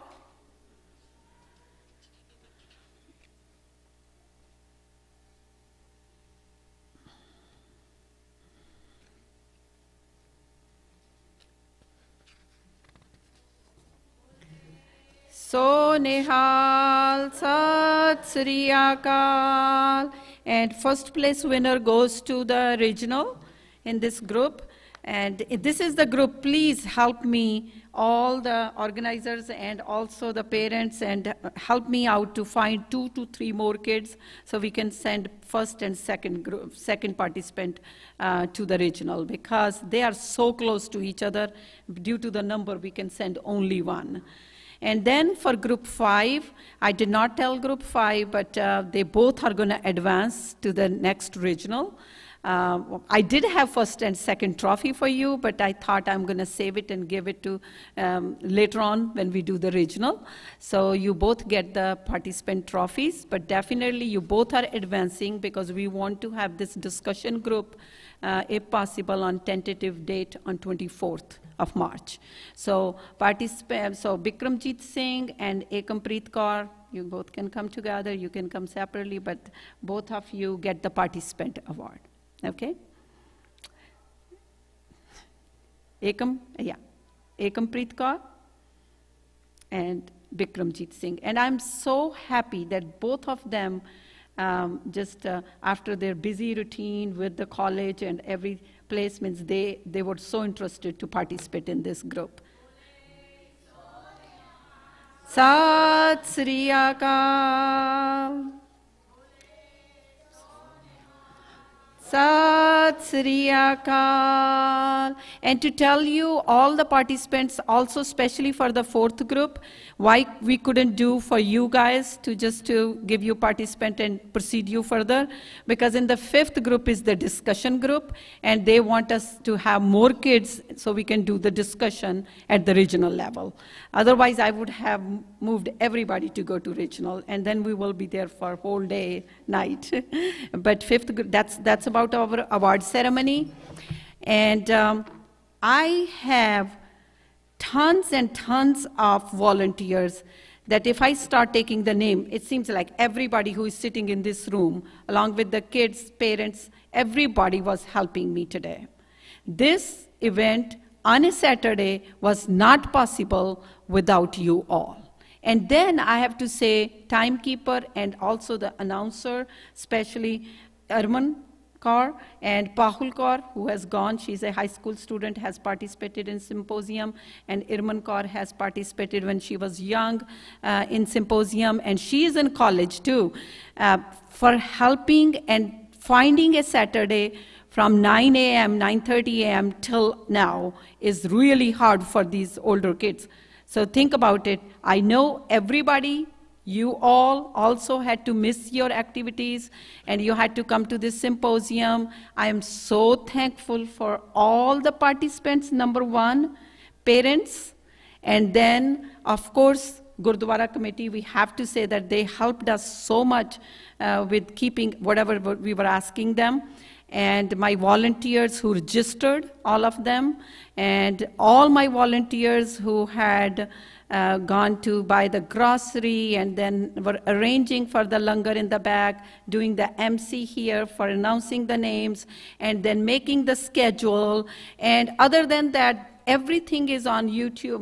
It's live, going live right now. So you guys can go back and look into your speeches and can hear. So they were also helping me with that too. So with that, and Paisab, we had to keep him. There was another Kirtan, but he stayed with us. So thank you so much, Paisab and everybody. And so with that, I have to say that this is the best one in 19 years, the symposium that we have done. This way we have organized. And parents, just because this idea came from you all and from the volunteers, think about it. If you want us to bring the international this year it's going to be in Cincinnati, Ohio, and in August. But if you want to bring the international to Dallas, then you guys need to sit down, talk, or maybe we can have a meeting. I'm not forcing upon you guys, but if you want it, we need to know early, because there are people, number of people who stay in line. Okay, I want international next time. The reason I'm saying is the enthusiasm you all have, only few will go to international. The rest won't be able to see the international competition here in Dallas. We need volunteers, which I have no doubt now, everybody was helping me so much. If you want to bring international for 2020 to Dallas, which we did last time was 20, and it was 8, right? 8. Oh my gosh, it has been 11 years ago. So if you want to bring it, we need to sit down and we will discuss everything, and then I can take that suggestion to International Committee. We should not be waiting too long for that, so that every kid can be exposed to that group. Like 60, 70, sometimes plus 70 families with participants come. And then you can see how they are here, everybody's speaking, and how we arrange, take you out for the, to the town and show them Dallas. And then we have a banquet where we have everything for the participants, how we take them over there and give them the gifts, and they all are considered winners at that time. So it's really good to have that. Now is the time, but I'm not imposing on anybody. If we all are ready, we will ask that, but if we have to ask, we have to ask early. So this I have never said in any of the symposiums before, because I never thought we are prepared. But this is the year that we are saying it. So think about it, let me know, and why I am saying it. Each kid who has the participant trophy or the winning trophy, because of you, because of your parents, because of the volunteers, because of the judges and all the help. Thank you, everybody. This is my passion. It seems like it's your passion too. I just am going to say, Waheguru ਮੇਰਾ ਭਰਿਆ ਹੱਥ ਰੱਖੇ ਸਾਡੇ ਸਾਰਿਆਂ ਤੇ ਇਸੀ ਤਰੀਕੇ ਨਾਲ ਸਾਡੇ ਨਾਲ ਇਹ ਸਾਰੇ ਕੰਮ ਕਰਵਾਉਂਦੇ ਰਹੇ. And then of course the big thing is that I have to talk to committee too. If you all agree, then we will go to the committee, Richard Singh Sabha di committee ਦੇ ਨਾਲ ਗੱਲ ਕਰਕੇ ਕਿ can we organize that. And if you want to know the dates, it's always first weekend of August. If that weekend half part falls end of July, that's the way it goes. But that's what it is. If you want, and we will discuss that later. Think about it. You all are winners. That's the only reason I'm saying that nobody should be left from this wonderful group and wonderful people who want to speak and they want to come to your town. It's lots and lots of work. But because you guys, every participant, every winner, every parent has done so much effort into it that we can bring it to our town and we can see international here even without winning or going to regionals, right? So that's about it. And yeah, thank you so much. And ਇਹਦੇ ਨਾਲ ਹੀ ਮੇਰੇ ਤੋਂ ਬੜੀਆਂ ਗਲਤੀਆਂ ਹੋਈਆਂ ਹੋਣੀਆਂ, because when things start happening, I get anxious and I don't know how to respond. And I'm like, no, you have to come. Symposium is #1. Don't miss any event, but don't miss symposium. If I said anything during all that time, ਮੈਨੂੰ ਮਾਫ ਕਰਨਾ. And ਇਹਦੇ ਨਾਲ ਹੀ ਵਾਹਿਗੁਰੂ ਜੀ ਕਾ ਖਾਲਸਾ, ਵਾਹਿਗੁਰੂ ਜੀ ਕੀ ਫਤਿਹ. ਭਾਈ ਸਾਹਿਬ ਕੁਝ ਕਹਿਣਾ ਚਾਹੁੰਦੇ ਨੇ? So here is Bhai Sahib. Waheguru ji ਕਾ ਖਾਲਸਾ, ਜ਼ੋਰ ਦੀ ਬੋਲੋ ਸਾਰੇ, ਵਾਹਿਗੁਰੂ ਜੀ ਕਾ ਖਾਲਸਾ, ਵੈਰੀ ਗੁੱਡ. ਗੁਰੂ ਸਾਹਿਬ ਦੀ ਮਹਾਨ ਅਪਾਰ ਕਿਰਪਾ ਹੋਈ, ਸਿੱਖ ਸੰਪੋਜੀਅਮ 2019 ਜੋ ਬਹੁਤ ਮਹਾਨ ਉਪਰਾਲਾ ਭੈਣ ਜੀ ਹਰਦੀਪ ਕੌਰ, ਇਹਨਾਂ ਦੀ ਪੂਰੀ ਟੀਮ ਦਾ, ਜਿਨ੍ਹਾਂ ਨੇ ਬੱਚਿਆਂ ਨੂੰ ਗੁਰਬਾਣੀ ਦੇ ਨਾਲ, ਇਤਿਹਾਸ ਦੇ ਨਾਲ ਜੋੜਿਆ ਹੈ, ਗੁਰੂ ਘਰ ਦੇ ਨਾਲ ਜੋੜਿਆ. ਇਹ ਹਰ ਸਾਲ ਇਸੇ ਤਰ੍ਹਾਂ ਆਪਣੀ ਬਿਜੀ ਲਾਈਫ ਦੇ ਵਿੱਚੋਂ ਟਾਈਮ ਕੱਢ ਕੇ ਬੱਚਿਆਂ ਨੂੰ ਗੁਰੂ ਦੇ ਨਾਲ ਜੋੜਦੇ ਹਨ. ਔਰ ਬੱਚੇ ਵੀ ਬਹੁਤ ਸੋਹਣੀ ਸਪੀਚ ਜੋ ਦੇ ਰਹੇ ਹਨ ਅਤੇ ਗੁਰਮਰਿਆਦਾ ਅਨੁਸਾਰ ਗੁਰੂ ਘਰ ਦੇ ਵਿੱਚ ਬੈਠਣਾ, ਕਰਨਾ, ਵਿਚਰਨਾ, ਪੂਰਾ ਜਿਹੜਾ ਇਹ ਤੌਰ ਤਰੀਕਾ ਜਿਹੜਾ ਸਿਖਾਇਆ ਜਾ ਰਿਹਾ ਹੈ, ਪੂਰੀ ਪ੍ਰਬੰਧਕ ਕਮੇਟੀ ਵੱਲੋਂ, ਦਾਸ ਦੇ ਵੱਲੋਂ ਇਹਨਾਂ ਦੇ ਪੈਰੈਂਟਸ ਨੂੰ, ਪੂਰੀ ਟੀਮ ਨੂੰ ਵਧਾਈ ਦਿੰਦਾ ਹਾਂ. ਸਤਿਗੁਰੂ ਕਿਰਪਾ ਕਰੇ ਇਸੇ ਤਰ੍ਹਾਂ ਸਾਰੀ ਟੀਮ ਵੱਧ ਚੜ੍ਹ ਕੇ ਸੇਵਾ ਕਰਦੀ ਰਹੇ. ਔਰ ਬੱਚਿਆਂ ਦੇ ਲਈ ਅਰਦਾਸ ਹੈ ਗੁਰੂ ਦੇ ਚਰਨਾਂ ਵਿੱਚ, ਵਾਹਿਗੁਰੂ ਕਿਰਪਾ ਕਰੇ ਬੱਚਿਆਂ ਨੂੰ ਗੁਰਸਿੱਖੀ ਜੀਵਨ ਬਖਸ਼ੇ, ਗੁਰਬਾਣੀ ਦੀ, ਗੁਰਸਿੱਖੀ ਦੀ ਦਾਤ ਬਖਸ਼ਿਸ਼ ਕਰੇ. ਸਾਰੇ ਵੀਰਾਂ ਦਾ, ਸਾਰੀਆਂ ਭੈਣਾਂ ਦਾ ਬਹੁਤ ਬਹੁਤ ਧੰਨਵਾਦ. ਵਾਹਿਗੁਰੂ ਜੀ ਕਾ ਖਾਲਸਾ, ਵਾਹਿਗੁਰੂ ਜੀ ਕੀ ਫਤਿਹ. Just one more thing to thank the two, my best friends over there, Manjeet Kaur and Surinder Kaur. They took off from their day They don't have any of their kids. Yes, Manjeet Kaur's kids did participate when they were young, 5, 6, 7, 8 years old. And Surinder, she's just my friend forever. And they came to take this day off to calculate. And the reason I brought them here, other volunteers could do too, but then I don't know who knows whom. I know them, that they don't know any of the kids. So nobody knows what's going on there. So thank you so much for that too. Thank you for your seva. Vaheguru Ji Ka Khalsa, Vaheguru Ji Ki Fateh. Vaheguru Ji. Everyone has said enough, but Hardeep Anji has been the driving force behind the Sikh Symposium, so I would like to have a loud jakara for her. Bole So Nihal.